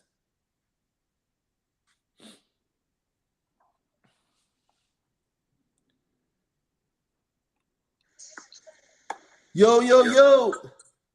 What's going on? What's going on, brother, man? How you doing, King? Chilling, man. I've been meaning to ask you a question. Oh, and you're here, my guy. My bad, bro. Yeah, man. So let me ask you a quick. Well, first and foremost, it's a pleasure to talking to the legend. I am a real person. I am a real person. Man, but yo, you put me on so many things, bro. Like it's been changing for me, man. I started reading the Fair Credit Reporting Act. Mm-hmm. Very useful, very useful. Very. So I wanted to ask you a question. So I got accepted with Synchrony for a credit card, $1,000 limit, something quick. Mm-hmm. I purchased an item, right? Mm-hmm. So it makes sense to me that once I extended my credit to Synchrony Bank and they accepted it, they gave me the $1,000 little limit. Mm-hmm. I was like, okay, so I purchased the item. So now, am I liable for that debt once I use the credit card? So I cannot tell you if you're liable or not. What I will say is this: relationships matter, right? Think of $1,000 limit as 100,000 or 200,000. See, we need to get into the bigger picture, and the bigger picture is this: if I extend $1,000 to you and you use it and don't pay me back, guess what? All my friends are gonna see it on the consumer report, right? So what does that mean? It simply means that, yo, we cannot lend this guy no more. So I want us to move away. I know we heard a lot of people talking about us extending our credit and all of this great stuff, but bro, my answer to you is, if you pay it, right, what you're showing other lenders is that I can handle this. So now $1,000 become 10,000. What could you do now with a $10,000 limit? Tell you what you could do. You can start investing in real estate, buying tax lien properties. So I want us to look on a bigger scale, and not just the fact that, yo, I ran up this 1,000, I'm not going to pay it because I know consumer law. Let's think about, how do I put... That's exactly what my mindset was. It was like, yo, I technically don't have to pay for the debt that's already basically I don't have to pay for that. That's not my debt. That's not that's not my debt. So, and the question now becomes, what if they come back to take the thing that you bought, right? You see where I'm going with this? So that puts us now at a disadvantage. I want us to start using credit cards to buy property, to add to your net worth. Can you imagine if you use and pay that card back and they start upping your limit and you have 15 or 20,000, and I'm not sure where you live, but let's say now you started looking up tax liens and you see 4 houses, $2,000 a piece for the tax lien. That's 4 properties now that you now own the tax lien to. And let's say the redemption period is 6 months or a year and nobody came to claim those property. You just use that credit card and now you are the owner of 4 doors. Come on, bro. We need to think, let's think bigger. We need to think bigger than just that $1,000 credit card. No, how can I use this credit card to buy some properties? How can we add assets to our namesake? How can we create financial wealth and financial stability? Come on, I need us to think bigger. I want us to be greater. These little petty thought of, you know, it's just $1,000. I don't want to. Nah, what if it was 10,000 or 100,000, bro? Let's go buy some real estate. Let's go start an e-commerce store. Let's go open a Shopify store. I want us to think wealthy. Let's not think like broke people anymore. Because I know that. So most of your videos, they tend to people who are already at the bottom, who are like, they already in debt. They got all of this. They already got all of these inquiries, but for a person like me, I don't got nothing. I just now, especially having so much confidence in the knowledge that you've been given, that's why I got the credit card. Start building then. You need to build. Don't go in the trenches, bro. You need to build. Structure that profile right so you can start getting those Amexes, those Chase, those Discover cards. You see what I'm saying? And now let's talk about learning a new skill, right? Let's talk about learning how to do stock options trading. Let's talk about real estate investing, and we build wealth. Let's build wealth. I want to. That was plan A from all along. Let's go. Plan C, but you want to get to plan A. Bro, there is no time like the present. It is time. It is time. Hold on, I just saw somebody in here. Is this who I think it is, Uncle Dallas? Is this who I think it is? I don't know if it's Uncle Dallas. But let's start getting in the notion, in the mindset, in the mind frame of building wealth. Facts. And Facts. guess what? You don't know. See, there's a thing called becoming a first-time home buyer, right? Okay. Where you can use a FHA 203K, not a regular FHA, a FHA 203K that offers rehab inside the loan. You can learn to liquidate a credit card for your down payment. I don't think you're hearing me. So we're going to run up a bag, right? We're going to get these approvals, liquidate the credit card, use those funds to use as a down payment. Let's get our multifamily. How would you like to live for free? Credit can set you financially free. It's all about the way we think. See, a person that is poor and a person that is rich, the difference is not money. The difference is the mindset and the way we think. Because you can take all the money away from a rich person. I guarantee you, and I'm willing to bet anything, that within a year or 2 years, they will be right where they were because of the information they possess. It is not the money. There's people that won the lottery and have to declare bankruptcy. Wealth is not money. Wealth is the proper use and execution of information and how you can use that information to provide assets that you can pass on for 4 to 8 to 10 generations down. Let's go, bro. Come on. Hey man, let's go, man. I got some homeboys and some homegirls on here too, man. I want them to really tap in on this, man, because this is real good information. I know a lot of them they got in debt. I know a lot of them got a lot of debt from loans, from whatever they were doing in the past. So guys, really take advantage of this guy on this live right now, because this right here is just the motivation that we need in the community as Black people, as people from the islands, as people that's been stigmatized, yo. Because man, once you started spending knowledge, I was like, bro, I need this man to get on live right now. Let's go. Right now, man. But for sure, though, man, I'm not in debt anyway. But for my brothers and sisters out there in debt, though, he has everything on YouTube. He has everything on Instagram, Facebook, whatever you need, man. So, for sure, I'm gonna build that credit up, man. Let's go, bro. In my head, I'm like, yo, well, shoot, maybe if I don't pay this and that, I could just delete it off my credit report. You can, but that doesn't put you in a great place, because I need you of a great mind. It's the mind. I want you to think, how can I use this to acquire assets? Let's build wealth. Let's change the trajectory of our families. Let's change the trajectory of our life, guys. I'm telling, and this is why I'm putting on the Credit Summit. And I keep telling you, you are all invited. Text the word summit. And right now I got a special going on for Easter. Everybody that texts the word Easter to 917-993-5238, I'm giving you a $300 coupon off the VIP ticket. I need you guys to get to the Credit Summit. Get to the Credit Summit. And Owen and Uncle Dallas, I need to speak to y'all too. Because Owen, I need your information. Because I definitely want you there to speak. And I didn't get your information from Flame last night.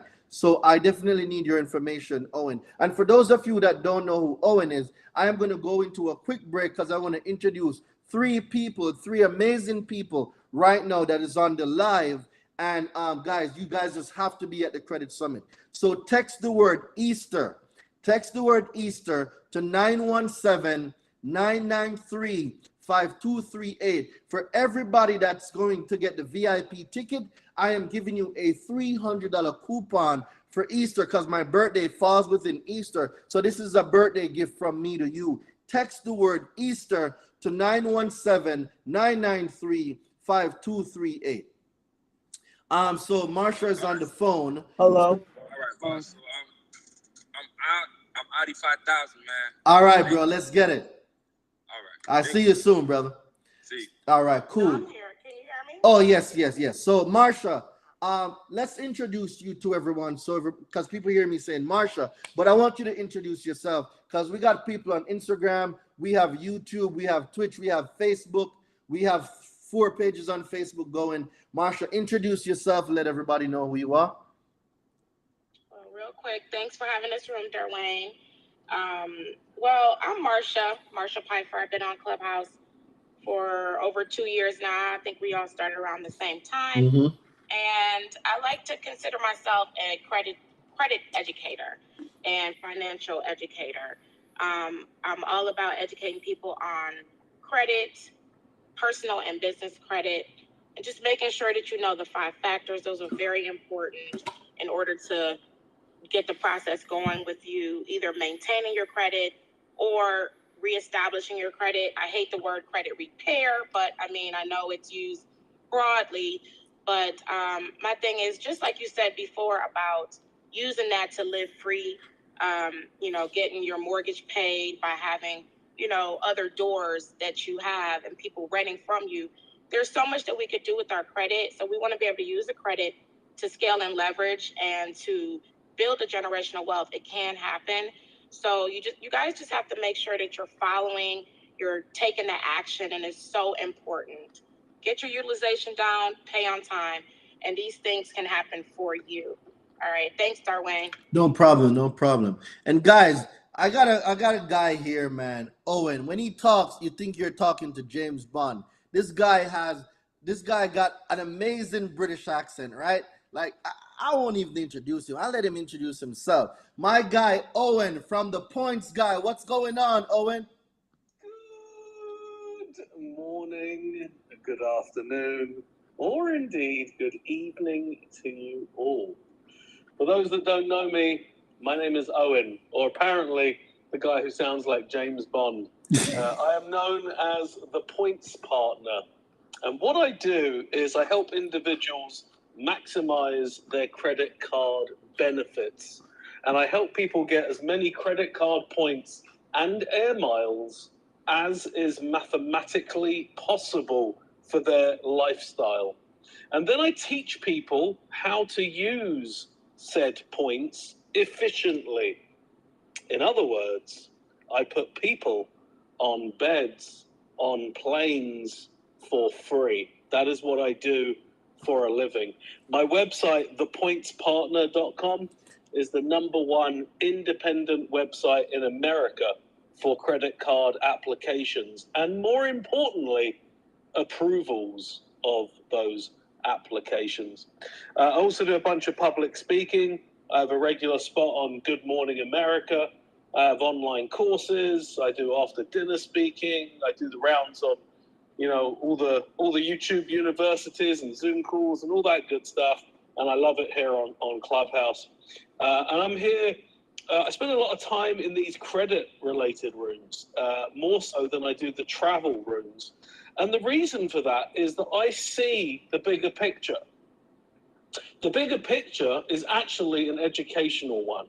Mm-hmm. It is actually a story with a beginning, a middle, and an end. And the beginning of the story is financial literacy, which is what the likes of you, Doreen, and Marsha do, with understanding the 5 factors of credit, educating people what they are not taught in schools here in America, so they can understand how they can not only utilize credit, but how they can maximize it as well. And that's the beginning. And the middle portion of the story is making a decision what you want to do with that good credit. Do you want to leverage it for your business? Do you want to liquidate it and invest it into assets? Do you want to get the points and be on beds on planes with me? The options are endless, but you've got to have good credit to have those options. And the end of the story is people living happily ever after. And I don't waste my time hanging out with the travelers. I spend my time, I invest my time, and I leverage my time like I do my credit here with the people that need the education, because they're at the beginning of their journey. They've got more to win. We can make more from them. And that's why you'll find me here in these rooms. It was good to finally see you last night. We were on a Zoom call together for the launch of Flame's book. Correct. Yep, that was fire. That was amazing. I had a couple of drinks and I slipped my tongue and I said, anyone who buys his book right now, I'll give him my course for free. You know how much that cost me last night, Doreen? Probably about a good 30 or 40,000. It wasn't quite that much, but Oh. yeah, it cost me a few grand last night. It cost me a few grand, but it's good because it's so important that we support Absolutely. other members of the community, other people that are trying to educate. And let me tell you something, they don't come much better than Flame Newton. So it's my pleasure to support him. It was a lot of fun, nevertheless. Absolutely. So Owen, don't forget, please DM me your number. I'm going to give you a call as soon as I come off live, and I'll get some information over to you. All right, brother? Yep. All right, cool. Now, guys, this king that I'm going to have introduce himself, Uncle Dallas is one of my first mentors when I got into the business space. And Uncle Dallas really took the time out to really show me around the block. He's like, young blood, this is what you need to do. Come to North Carolina. We're going to go through some stuff. And this king that knew me from not even a hole in the wall, he sat down, he used his time, his most precious commodity, and he put me in a way of thinking. Like I'm telling you guys, true wealth begins with a great mindset. I promise you, it is not money. It is not money. The foundation of wealth is your mind. Once your mind can conceive and believe it, you can achieve it. So Uncle Dallas, please, could you tell the people who you are, what you do, and how people can get in contact with you? Man, sometimes your introductions make us wonder who you're really talking about. My specialty is trends, mindsets, and financial strategies. I use spiritual concepts and practical applications to kind of help you move within your credit vision, your business vision, and your personal vision.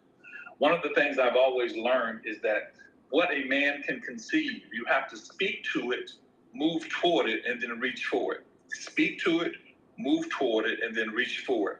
There are a couple of trends that are happening right now, and I'm gonna help you guys out. Credit is changing because the system understands now.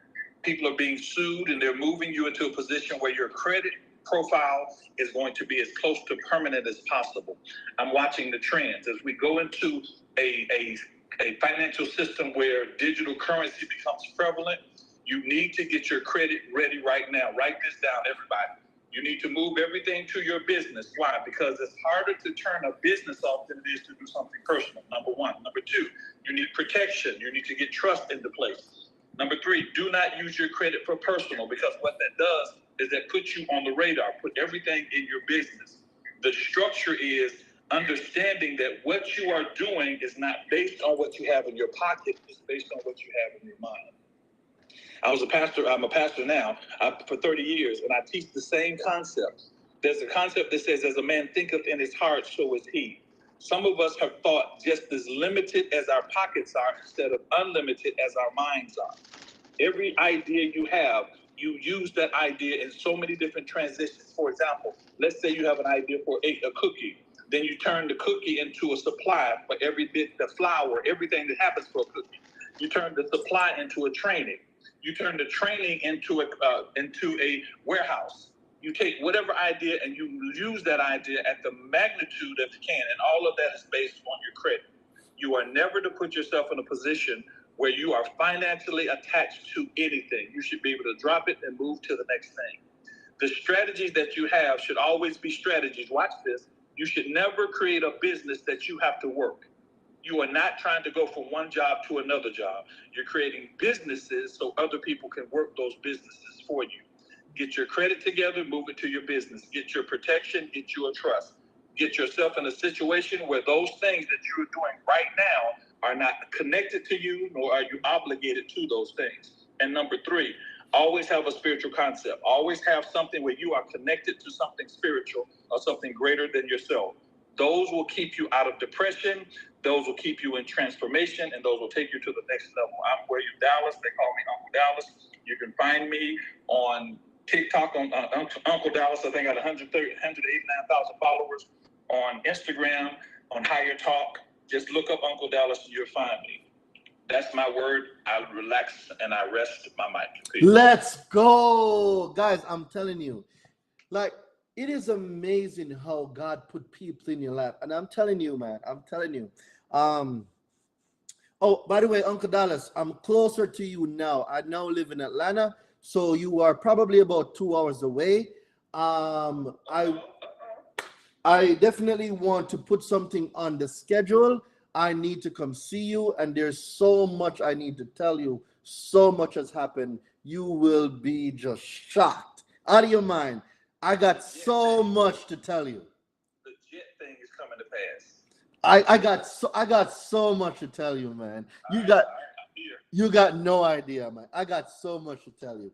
All right, so guys, so Hello? now I am going to Saw and then Key Rocks. Then we're gonna tie it up. We're gonna tie up late payments, and then we're gonna get out of here. So Saw, talk to me. You've been here waiting for a minute. I'm not sure if your service is up, but I want to know, Saw, what's been going on. Talk to Hi, me. how you doing, Darian? Thank you. Great. It's a pleasure that you went to the consumer law part. I'm really grateful for that. Your service is a little bad. We can barely hear you. I said, We're still not hearing you. probably gotta turn it down. Can you hear me now? Perfect. Yes, yes, yes. Oh Lord. No, he said he can. He can. You can hear Yes, me? we can hear you. Yes, go ahead. Okay. My situation is, I know you said you're doing the late payment, but my situation is I had a SSI disability account from SSI, Social Security Administration. I had got benefits from that. I had got into a car accident, and they thought I had got 10,000 a month, which wasn't true.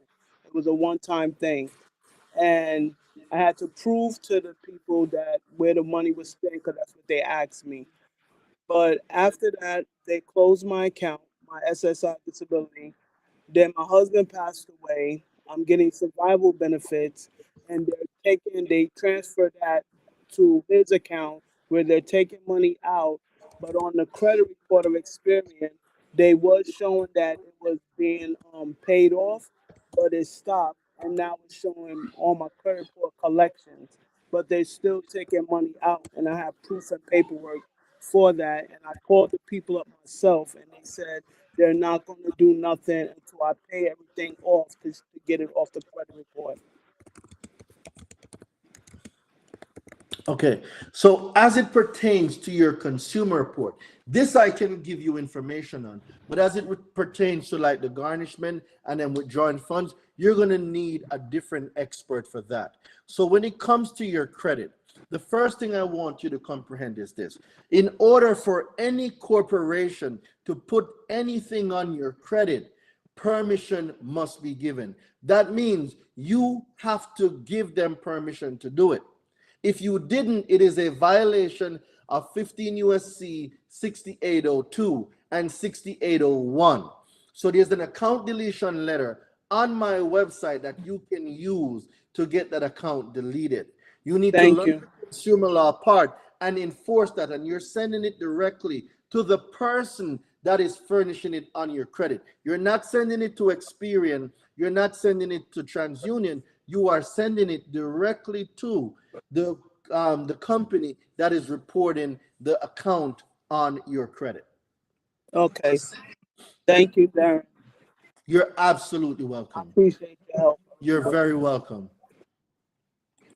All right, next we got Kerox. Talk to me, bro. Can you hear me? Yep, talk to me. Sauce boss. Well, go on, rude boy. Yeah, want to drop some fire on the chat for them gems here, you know? I see you driving. Hum that horn 2 times, bro. Let's hear what's going on. Let's go. Fire on the chat. Let's go. Watch this, though. I want to tell us, when you address Martha said, big up yourself. Big up yourself, G. This is young Marcus we are talking right there, sir. Freedom fighter. Let's go, bro. Yeah, man. I want to tell us some copy me copy your the collection letter Uh-huh. from off of the YouTube, you know. Uh-huh. Send it to portfolio recovery, you know, and them disappear, you know. ASAP, ASAP. I'm telling you, bro. Like, so when me hear you address the look commander first, see, we come on the thing and I talk about, yo, nothing now go on for the thing them. Don't make them steer wrong. See, stay focused, you know, bro. God, Most millions of definitely. us out here, they're on your side. Yeah, So man. go And ahead. you know what's crazy too, bruv? All right, Yeah. let me tell you why. I'm gonna give you one reason, just one, why I need Yeah. you to join the university. How many Hey, I truckers? got my call for. I got my Okay, call. good. So let me ask you a question. but, How but many? watch me now. The money I'm more funny. Yeah. See? Yo, all I need you to do, bro, is just get on a call with the team. Once you get on a call with Please. the team will, I'm telling you, bro, they'll arrange what needs to get arranged. I just need you to get in the pipeline. Because let Bro, me me ask all you a a print question. out the last them, man. The How last them many we are tell truckers? me. Yeah. How many truckers do you meet on a day-to-day basis? Hundreds, bro. What if Hundreds. each of them pay you $1,000? You repairing their credit. It's what me I try to show you. Say, I don't fire alone one dropping on the chat, you know, some sauce stuff. You're on to something, bro. I'm telling you, bro. Like, Bro, it's there is liberating. enough. Yo, life There is changing, bro. enough for everybody to win. And the Goosebump the pump fact right that now. you meet so many people per day, you could offer the same service. People like people that they know, like, and trust. And if other truckers see that you are assisting them in changing their credit and their financial life, bro, I am telling you, you can start another 7-figure business. But I want to tell you this still in my brother. I want to tell you this, right? What really led me to you, bro, is the garnishment on my wife's paycheck, bro. And Mm-hmm. I heard you were talking about like cosign, and she Mm-hmm. co-signed for me, bro. I know, you know what I'm saying? Like you step on my toe, but that's the truth. You feel me? Mm-hmm. So I was like, yo, man, I got to do something about this, man. I can't sit back. Like you're a man of the house, you're the man of the family, and you let this happen to your wife. Where's your protection? You feel me? So I was Yeah. like, man, I need some help, and God led me to you. Real talk, led me to you. So I salute you, bro. Like every day. I'm I'm Thank you. I'm I'm binge watching your thing, man. Like all day, every day. And I appreciate that. I was trying to get in the challenge. Was it last month? Last month, correct. But the person who called me, man, I'll tell you the truth. I didn't trust it because I'm like, yo, I don't know. Like I thought I was talking to you directly, but then the person, you know, he mentioned I think one of your team's name It's probably James or Emil or Abir Haiti. Abir. No, well then he mentioned Abir, Yeah, but Abir, she's my CTO. but it wasn't her because you were all in the challenge already, so Yeah, so locked in. if we're in the challenge, it means Yeah, it's one of our sales rep. It's either James or Emil. Once we're well, in the challenge, I'm James and sorry though, Emil bro. I handles all of apologize, that. man. I didn't even trust. I didn't even trust it like that. But check this out, right? What did I do? Like, cause I heard you speak of that with the university, right? Hmm. There's a financial like is there like how you can like finance it or something like that? Yes, that's what I was explaining to you earlier. So we have a Cause I'm in a bit of a 100% spot. approval. Okay. We have a 100% approval. All you need to do is speak to someone in finance and we Okay. can arrange it for you. But if you haven't spoken to finance, there's no way for us to help. So, Okay. so this is what I was saying earlier. I Yes, don't sir. want you to drive and text, and I don't No, know sir. how we're No, gonna no, get no, a no, hold no, of no, no. you. No, you see, I got the headset. So Okay, I'm so straight. all you need to do is text the word university, but you're driving, so I don't know how you're gonna do it. Um, tell you what, right? How can I Oh, text the wait, you word? have the number. Wait, you have the number because you Yes, spoke sir. with the I team. do. Yes, So sir. what I I need do. you to do, okay, good. Text So that same find the number. number, find the number, and As text soon as them I pull over. university. As soon as I pull over, Yeah, man. I'm Find I'm them. I'm coming from over the place for Equifax that. So Where, you're in where, Atlanta. no, not Equifax. Sorry, I'm the other one in Pennsylvania. But the other one, TransUnion. yeah, TransUnion. yeah, I'm on them see them. I don't know if it legal if it's them white collar So criminal there. so I you don't know just if it left legal to say TransUnion. for the life. Well then, Cool, we just left cool. Pennsylvania. Yeah. The white collar criminals, them bro, they be doing me bad, bro. Like It's also, all you good. know, It's all because I it is all because you don't know the things that you should that's the know. thing, bro. Like I promise you, when you know the things people that suffer you with a should lot of know, knowledge. yeah, man. That's it. Yeah, people suffer, bro. Like when I was locked into this, man, I was like, you know, there was so much knowledge, liberated. Like it is, and you can find peace, bro, in the letters. Yeah, you feel like you actually like taking back control of the situation. 100%. You know what I'm saying? And also, I sent to my child support, right? I sent a letter, but I didn't do it correct. So they sent back that green receipt. The green return receipt. Yeah, because I didn't copy the link from the laws to copy and paste it in the letter. I didn't understand how to do it, Don't worry about none of that, right? bro. Once So I you come need to in, be in. Yeah. don't worry about none of that stuff. So We're what I gonna let supposed to all of do? those Should I? cycle out. Yeah. Once those are cycled out and you Yes, get sir. into university, your language, the way you speak, the way Different. you assert yourself will be Different. completely different. 2,000%. Way up top. Up top, boss, sauce, boss. Drop Let's some go, sauce on the bro. trot. Yo, Yeah, hold bro. the horn two more times. I'm about One more. to. Oh, yeah, I got you, bro. I I got want to you. hear the I horn two got you more six. times, bro. I got you six, bro. I got you six. I'm telling you. Real talk, I got you six. I got you Let's six, bro. go. Shout out to But all the all haters. my truckers. All Everybody, the haters, shout out though. to all my truckers. Yo, you The guys all always right. stopping. You guys always show love. Yo, Tap just in. We bust the tap in. horn one more time for the One more people, bro. time, bro. Yeah. You on to something, though. Yo, All but right, check this cool. out, though. Durain, check Cool. this out, So though, reach man. out to the team. Kirax, reach Yes, sir. out to the team and let them know. I'm gonna also have the team. What name? Reach out. No, I don't want you to say your name on live. Reach out to the team, and Okay. the team will reach out to you. I'm gonna go back into Yes, the sir. lecture, but we're gonna Yes, definitely sir. get you in. All right, brother. Yes, sir. Peace and And then love, you're gonna man. clean Peace up and love. yours. You're gonna clean up wifey's, and then you both are Oh, gonna leverage your credit and get ahead. and she, hey, man, I ain't sleeping on the couch no more. You feel me? Like, I all hear you. credits to you. All credits to you. Let me get off, man. Go ahead, bro. All right, later, bro. Sauce boss. Let's go. Let's On one go. more time, rude boy. Oh, one more time, rude boy.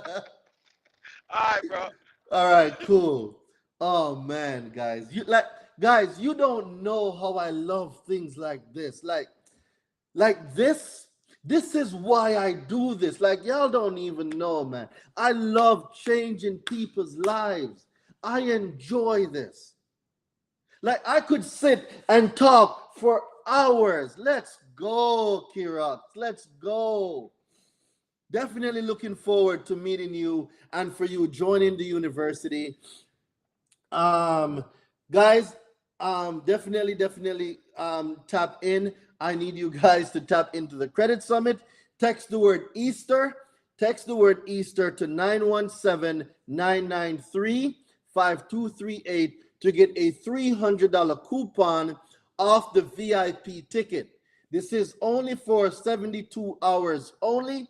Text the word Easter to 917-993-5238. Get $300 off the VIP tickets for the Credit Summit. And for those of you that want to get into the university now and you don't want to wait, text the word university to 917-993-5238.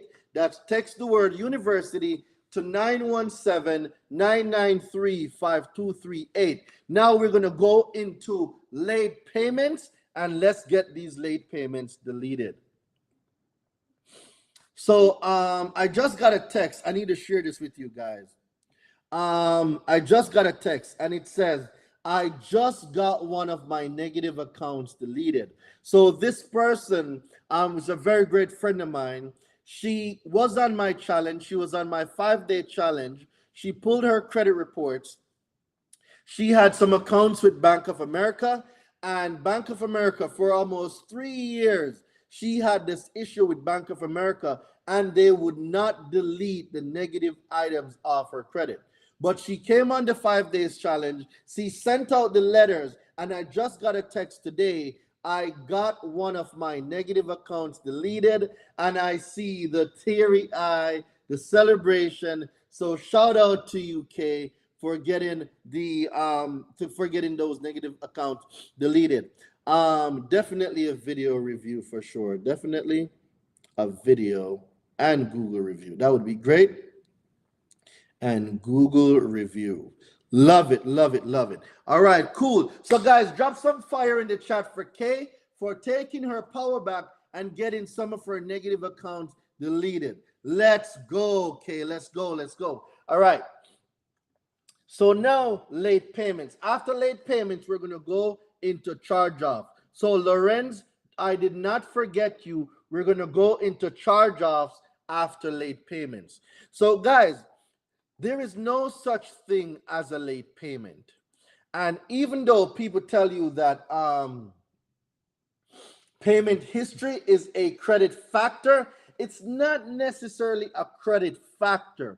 It's a factor of FICO, right? So once we learn the definitions, we will comprehend that these things, all you need to do is just learn the definitions, right? So it's not that it's a credit factor, but it is a factor of FICO. So once we make the distinction and we know what the factors of FICO are, and we know what is required to be on your credit report or your consumer report and what is not, this is how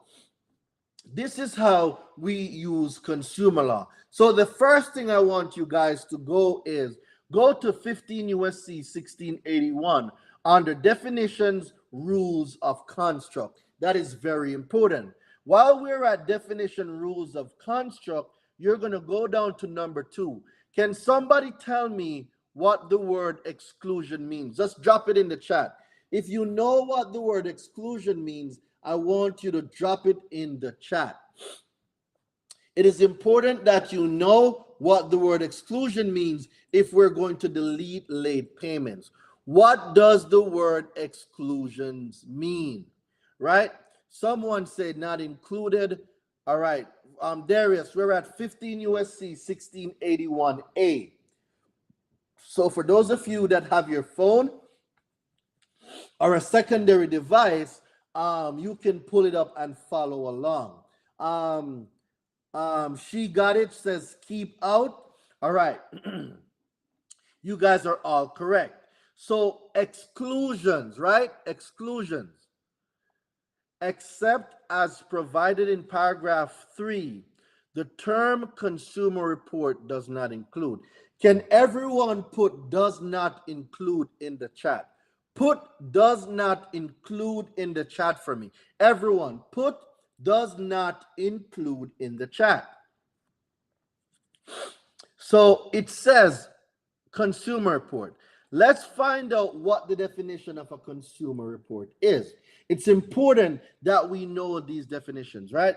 So in general, the term consumer report means any written, oral, or other communication of any information by a consumer reporting agency bearing on a consumer's credit worthiness, credit standing, credit capacity, character, general reputation, personal characteristics, or mode of living, which is used or expected to be used or collected in whole or in part for the purpose of serving as a factor in establishing the consumer's eligibility for A, credit or insurance to be used primarily for personal, family, or household purposes, B, for employment, or C, any other purpose authorized under the permissible section of the law. Now, let me ask you guys a question.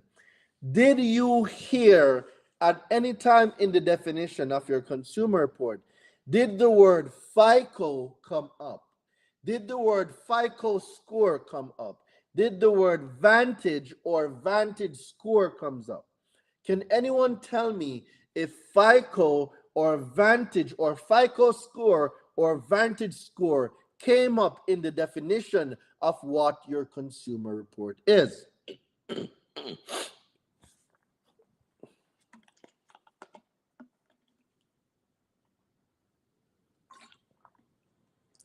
Okay, so I see a lot of people put in no. Okay, great.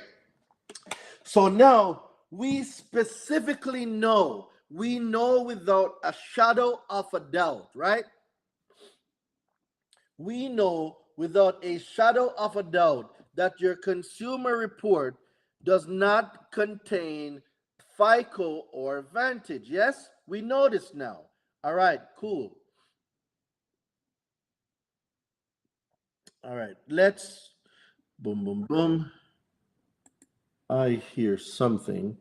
So now that we know this, what else do we need to know? Okay, so let's go back to that section of the law, Doreen.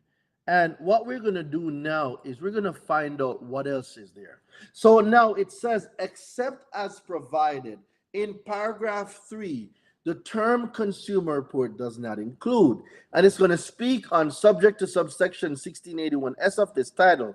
Any report containing information solely as to what? Transactions or experiences between the consumer and the person making the report. So guys, isn't your payment history a list of transactions? Isn't your payment history your transaction history? Isn't your payment history your transaction history? Can somebody tell me yes or no? Isn't your payment history the same as your transactions? Doesn't your payment history shows all your transactions? 15 USC 1681 A number 2, right? That's the section that I'm at. Doesn't your payment history show a list of all your transaction, guys? Come on, guys, I need you to talk to me. Doesn't your payment history shows your transactions? Yes or no? Doesn't your payment history show all your transactions? So if the consumer report says under the exclusion section that the consumer report does not include transaction between the consumer and the person making the report, where does the late payment come from? See, the term consumer means an individual. The word person means, the term person means any individual, partnership, or cooperation. Well, isn't Wells Fargo, Bank of America, Navy Federal, Municipal Credit Union, PenFed, aren't these all corporations? So the law says that your transactions are excluded from your consumer report. If your transactions are excluded from your consumer report, where does the late payment come from? There is no late payment because your transactions are not a part of your consumer report, right? So now I'm going to go on to FICO's website, right? When I go to FICO's website, let's see what FICO has to say, because a lot of you don't know that there is a difference between your FICO score and your consumer report. So in the definition of your consumer report, the the word FICO is not included. But I want to show you guys something that's on FICO's website as well. On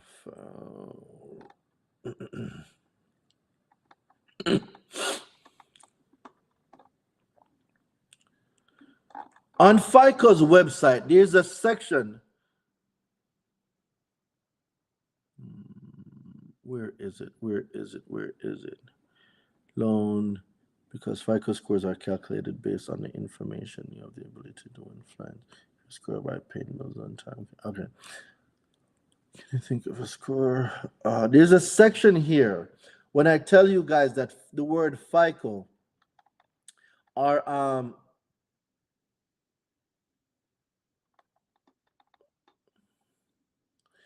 FICO scores, industry standard decision. Okay, they have millions. You may have seen ads. That's not it.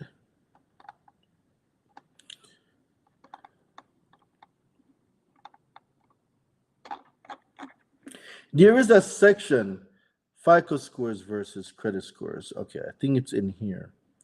Lenders used to FICO scores are unique algorithm information contained. All right. So guys, so remember that there is FICO score. The FICO score or the FICO scoring model is not included in the definition of your consumer report. So I'm on FICO's website and I want you to listen to what FICO is saying.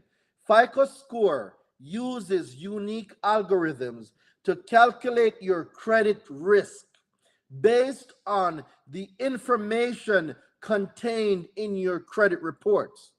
That might have gone over a few of y'all head, but let me read this to y'all again. This is on FICO's website. FICO uses unique algorithms to calculate your credit risk. FICO calculates credit risk. FICO is not your consumer report. FICO only uses the information on your consumer report to calculate your risk, right? So listen to what FICO is saying. FICO scores use unique algorithm to calculate your credit risk based on information contained in your credit reports. Guys, your FICO score and your credit reports are two different things.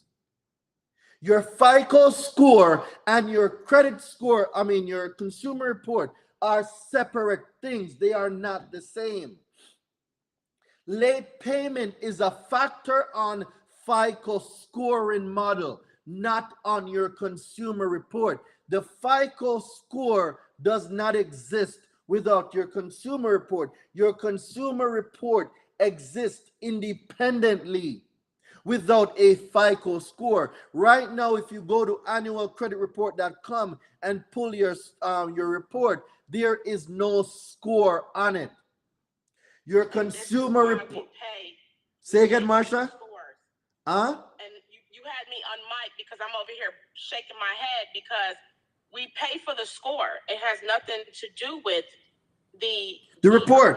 The annual credit report. When you go on annualcreditreport.com, and I have my clients pull it once a week because it's still free every week. It used to be free annually. Correct. But there is no score. There is no score. So this is something that was set up to kind of keep us failing. And if we don't understand the scores and how the score reflects from what's on the report, then that's how we lose out. But you guys, I hope you're listening to what Darwin is getting at because he's hitting it right on the head. If you understand this, then you can conquer a lot of things like late payments that's on your account. Correct. Late payment does not exist because FICO and the factors of FICO are not what is you constitute your consumer report. Your consumer report is an independent thing from the FICO score, the FICO algorithm, and the factors of FICO. FICO needs your consumer report to generate a score. You do not need a FICO score to generate a consumer report. They are not the same. And when you realize they are not the same, guys, a late payment does not exist. It only exists if you let it exist.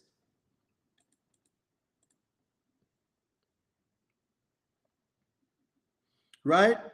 It only exists because you let it exist. It's on their website. It is on FICO's website. But because a lot of you are not invested in your own education, you will not know this, beloved. You will not know that your consumer report is independent of a FICO score. It doesn't need it. Your FICO score cannot exist without the information from your consumer report. They have it on their website. I'm going to read it one more time. This is on FICO.com, guys. I am not making this up. This is coming from FICO's website. FICO scores use unique algorithm to calculate your credit risk based on the information contained in your credit reports. And guess what, guys? Guess what? You can actually block FICO from making credit scores for you. You can stop. You can block FICO's algorithm from using your information. Oh, a lot of y'all didn't know that. You can stop a credit score. You can block the information to prevent a credit score. You can block the information. Some of you are like, oh my God, Dwayne, what did you just say? In order for anyone to get your consumer report, there must be permissible purpose. Did anyone here give FICO any permission to use your consumer report? Better yet, did you give any of the consumer reporting agencies any permission to furnish your consumer report to FICO to use in that algorithm to generate a credit score? Hello. Some of y'all be saying, Dwayne, what are you talking about? FICO is an independent company. You can block your information from being reported to FICO.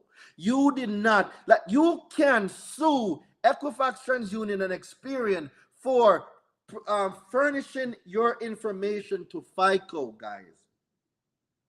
I don't think y'all are even hearing the shit that I'm saying.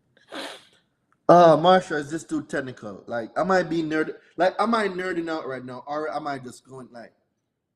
I'm loving every bit of it. Keep it coming.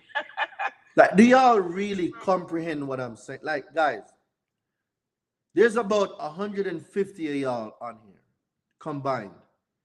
Are you hearing the words coming out of my mouth? All right. Some of y'all don't believe me. Some of y'all saying, well, Dwayne, what you're saying doesn't make sense. All right, bet. You want to put some money up?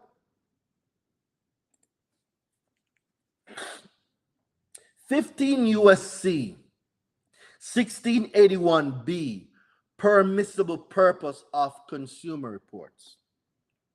Subject to subsection C, any consumer reporting agency may furnish a consumer report under the following circumstances and no other.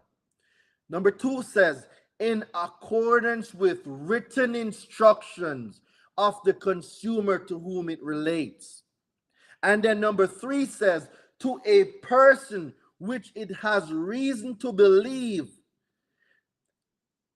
intends to use the information in connection with a credit transaction involving the consumer. FICO you're not initiating any credit with FICO, right? FICO is not using it for employment. Are they not intending to use it for underwriting or insurance? Guys, FICO needs permission. FICO needs permission to use your information to generate a credit score. A lot of you didn't even know this. A lot of you didn't know that if you decide right now that I don't want a credit score, you can block the reporting of your information to FICO and Vantage from producing a credit score. I think this is just way over some people's head. I don't think y'all are getting it. Like, I don't think y'all are getting it. I don't think y'all are getting the words coming out of my mouth. If you decide that you do not want a credit score, you can block the reporting of your information. Listen what is on FICO's website.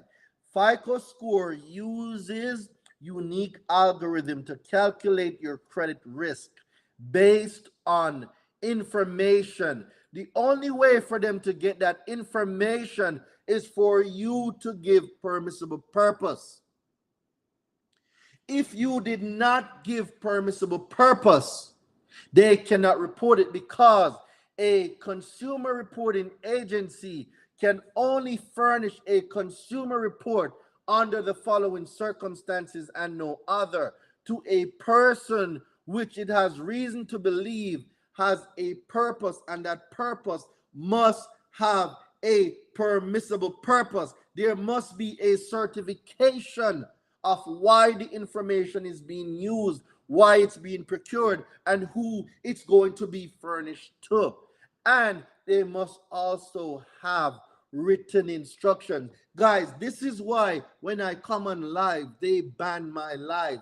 This is why when I'm on TikTok, they take down my lives. When I'm on TikTok talking about credit, this is why they take down my lives, guys. I am giving you information that is on their own website.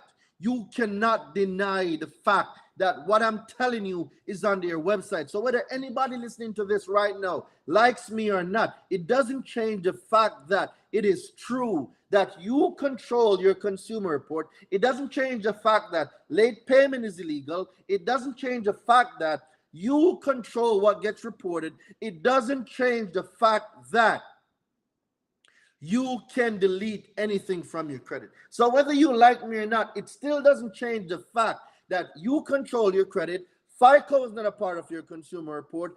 FICO needs your consumer report in order to produce a credit score. You can block FICO from producing a credit score because they need permissible purpose. It doesn't change none of those facts. It doesn't change it.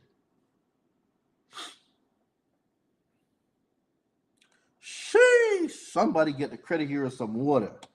All right, guys, I am getting off in 7 minutes. All right.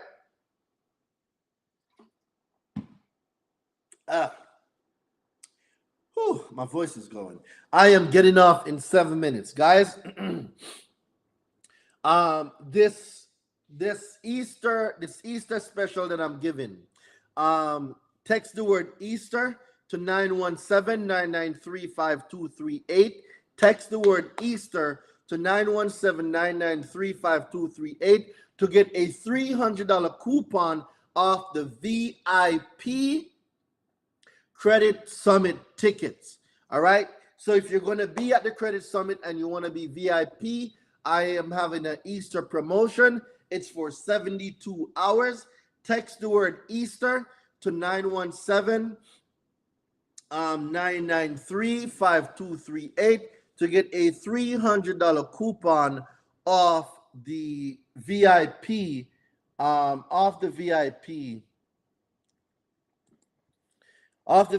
tickets for the Credit Summit.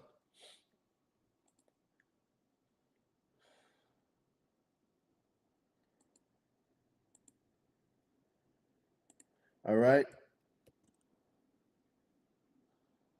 So the person that was just asking about inquiry, what you need is my 24-hour inquiry deletion guide. So use that, my 24-hour express inquiry deletion guide. That will give you the script and everything you need to get the inquiries deleted. So I just dropped the link, screenshot the video, copy the link, but this link will give you my 24-hour express inquiry deletion guide, and that will teach you what you need to do, what you need to say to get those inquiries deleted off your credit. I don't think y'all was ready for this live today. I swear to God. Y'all was not ready for this live. It is too much truth. Too much truth. Guys, FICO, TransUnion, Equifax, Experian, they are not government agencies. They are not. Everything that you thought you knew about credit, guys, was wrong. We were misled by the miseducation, misdirectional system to purposely keep you in chains, because when they have the chain of debt around your neck, because you do not comprehend credit, that is how they get us. That is how they get us when we don't know the things that we don't know. And the people that know the things that we don't know use the things we don't know against us, because our people perish from lack of knowledge. Woo! Somebody get the credit hero out of here, because he's just dropping too much sauce. Hotter than a cup of sriracha. Woo! A cup of wasabi. Woo! That scotch bonnet pepper. Woo! That jerk seasoning. Woo! Because I'm an island boy. Y'all don't want this smoke. None of y'all want this smoke. None of y'all want this smoke. None of, yo. I want you guys to tag. I want you guys to tag any of your credit gurus. And this isn't me coming off as confrontational, but I would love a versus, a battle. Like me and Dion at the Credit Summit, we're going to do a Metro 2 versus consumer law, right? Metro 2 versus consumer law. But if there's any guru out there, any credit guru out there that's ready to step up to the challenge, bar for bar, round for round, dispute for dispute, negative item for negative item, consumer law for consumer law, Metro 2 versus consumer law. Come on, I double dare anybody right now. Step up to the challenge. I want you to tag who you think is the best in the industry. Tag him. I don't care. Listen, if you even know the president of Equifax or the president of TransUnion or the president of FICO, tag any of them. I am ready to go on a panel. You know what, guys? Let me give you guys something better. I need you guys to tag EYL, Earn Your Leisure, right? I need everybody hearing the sound of my voice right now. Tag EYL, everybody. I need y'all to tag EYL. Tag Earn Your Leisure. Tag EYL, because, yo, I need to get on that platform. Guys, I need y'all to tag EYL. Find them on Facebook. Find them on Instagram. Tell them that they need to get the credit hero on EYL. I need all of you to tag EYL, guys. Because I'm telling y'all, I am gonna blow the roof off of this credit industry. Y'all thought I was dangerous before? Y'all thought I was dangerous before? Wait till I give y'all the sauce on mortgage fraud. Y'all just wait until I break down mortgage fraud. And a lot of you right now, a lot of you that's paying a mortgage, some of y'all don't even know that the person you're paying the mortgage to doesn't even have a right to collect y'all mortgages. Just wait until I expose mortgage fraud. Y'all thought I was dangerous before. Like, y'all really thought y'all got no clue. Like Credit Hero 2.0, y'all got no clue what's gonna happen. I need you guys, if you're on Instagram, guys, tag EYL. Guys, tag EYL, tag him 500, tag all of them. Tag all of them. Go on EYL's page. Go to EYL. Guys, go find EYL. Like, Where's my damn phone? Oh, I'm using it. Guys, go on Instagram. Go on Instagram, find EYL, tag EYL, DM EYL. Tell them that they need Darain Delavante on their program. Let EYL know. Versus against Terry Couture, please. Who is Terry Couture? Tag Terry Couture. Bring them on the live. Let's go. You know what? Tag even Umar from Bureau Bullies. Tag all of them. Tag Bureau Bullies. Tag all of them. Tag Mr. Credit Yourself. Tag all of them. Yo, we need a whole panel. We need a whole panel of just giving y'all guys game. Tag all of them. All of them. Tag them all. Did I just toot my own horn, Marsha? All right, my bad.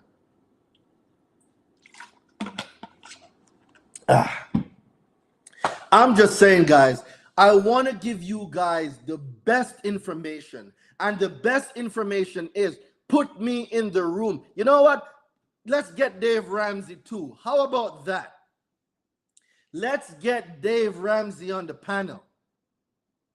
Let's get Dave Ramsey on the panel. Let's talk about credit. Let's get Dave Ramsey. Let's get all of them. I want EYL, Dave Ramsey. Give me him 500. Give me EYL. Send me Bureau Bullies. Send all of them. Let's go on a panel. Let's educate the masses. Let's get it. I see Claudia, you got your finger up, Claudia. Get me the president for Experian. Get me the president for FICO. Let's go. Because, guys, I'm telling y'all, the information here will set you on a different path. The information here will open up new doors to rooms you wasn't even expecting. I know I'm 3 minutes over. I said I was going to go at 7:30. But, guys, I want you guys to, let's get Dave Ramsey here. Let's get all of them here.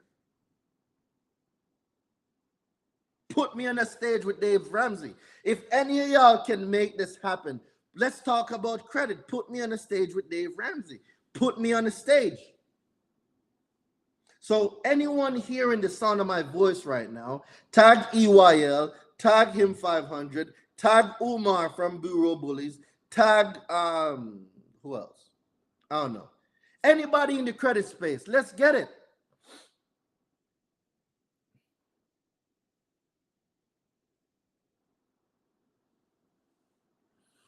I'm telling y'all, Terry Couser, the credit expert. Oh, I would definitely like to speak with that person. I'm telling y'all.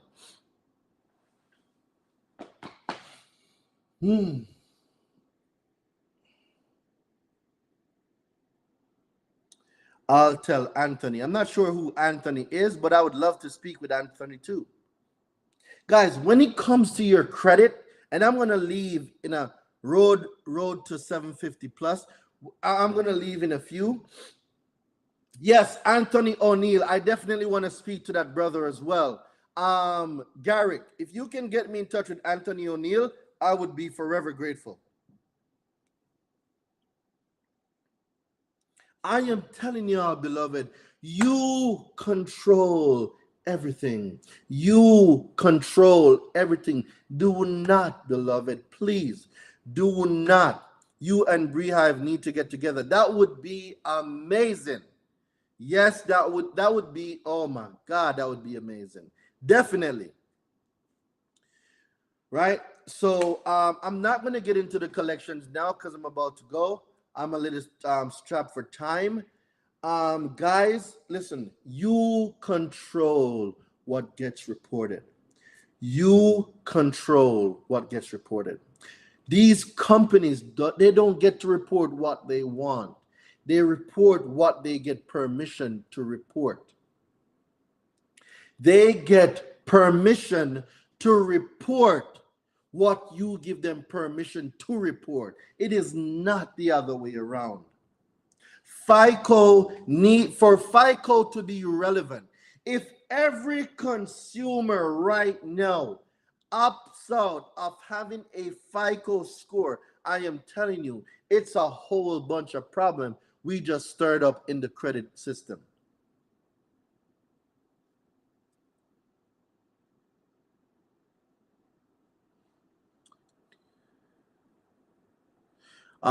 Tyrone, on the foreclosure side. Tyrone, where have you been, Tyrone?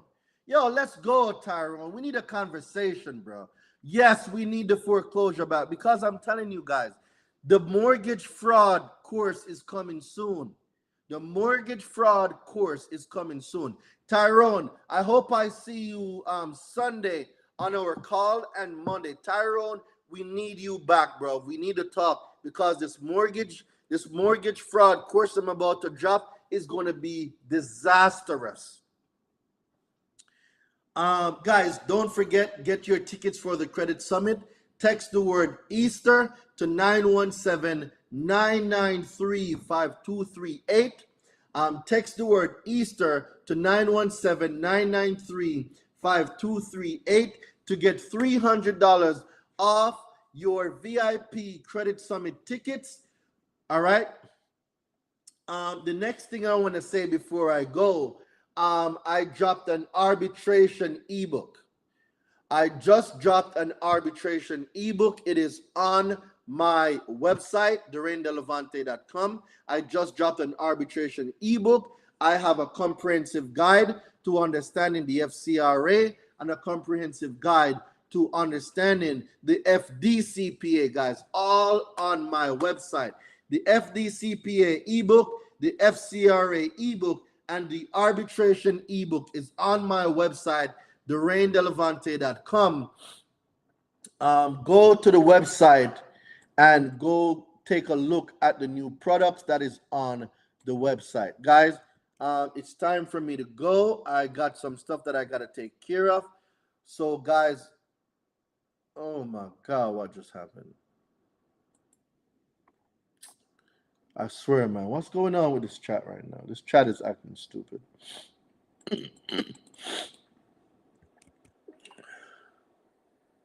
Oh, we finna take that. I'm telling y'all, just wait until I do this mortgage deletion course. Like, yo, y'all don't even know what's about to happen.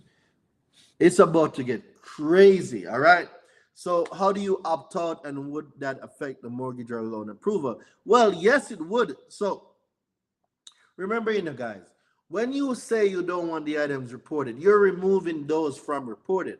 So if you don't want that type of smoke with FICO, then don't do it. But what I'm letting you know is, as a consumer, if you decide you do not want a credit score reporting, you have that option. That's what I'm telling y'all. It is on their website. It is in the law.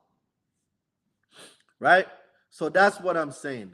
So Tyrone, definitely make sure you're on the call on Sunday and you're on the Monday call, Tyrone, and then we start putting this mortgage deletion class together because it's about 98% done. So we definitely need to get that going. So everybody have a great evening from your favorite island boy. Don't forget the Credit Summit is coming up. It's in Atlanta, Georgia. Guys, I need you guys to get your tickets. Make sure you get your tickets to the Credit Summit. I am doing an Easter special where I'm giving $300 off the VIP tickets. All you have to do is text the word Easter, E-A-S-T-E-R. Text the word Easter to 917-993-5238 to get your $300 coupon off the VIP tickets. All right. So, guys, I just dropped 3 new ebooks: the arbitration ebook, the FDCPA ebook, and the FCRA ebook. All 3 ebooks are on my website. Just dropped those brand new off the press. If you're in the university, those books will be in the ebook section of the university. So if you're in the university, go to the ebook sections. You do not have to buy those ebooks. They are already inside the university. So everyone have an amazing night. I will see y'all tomorrow for tomorrow's live. Let's go drop some fire in the chat. Let's go, guys.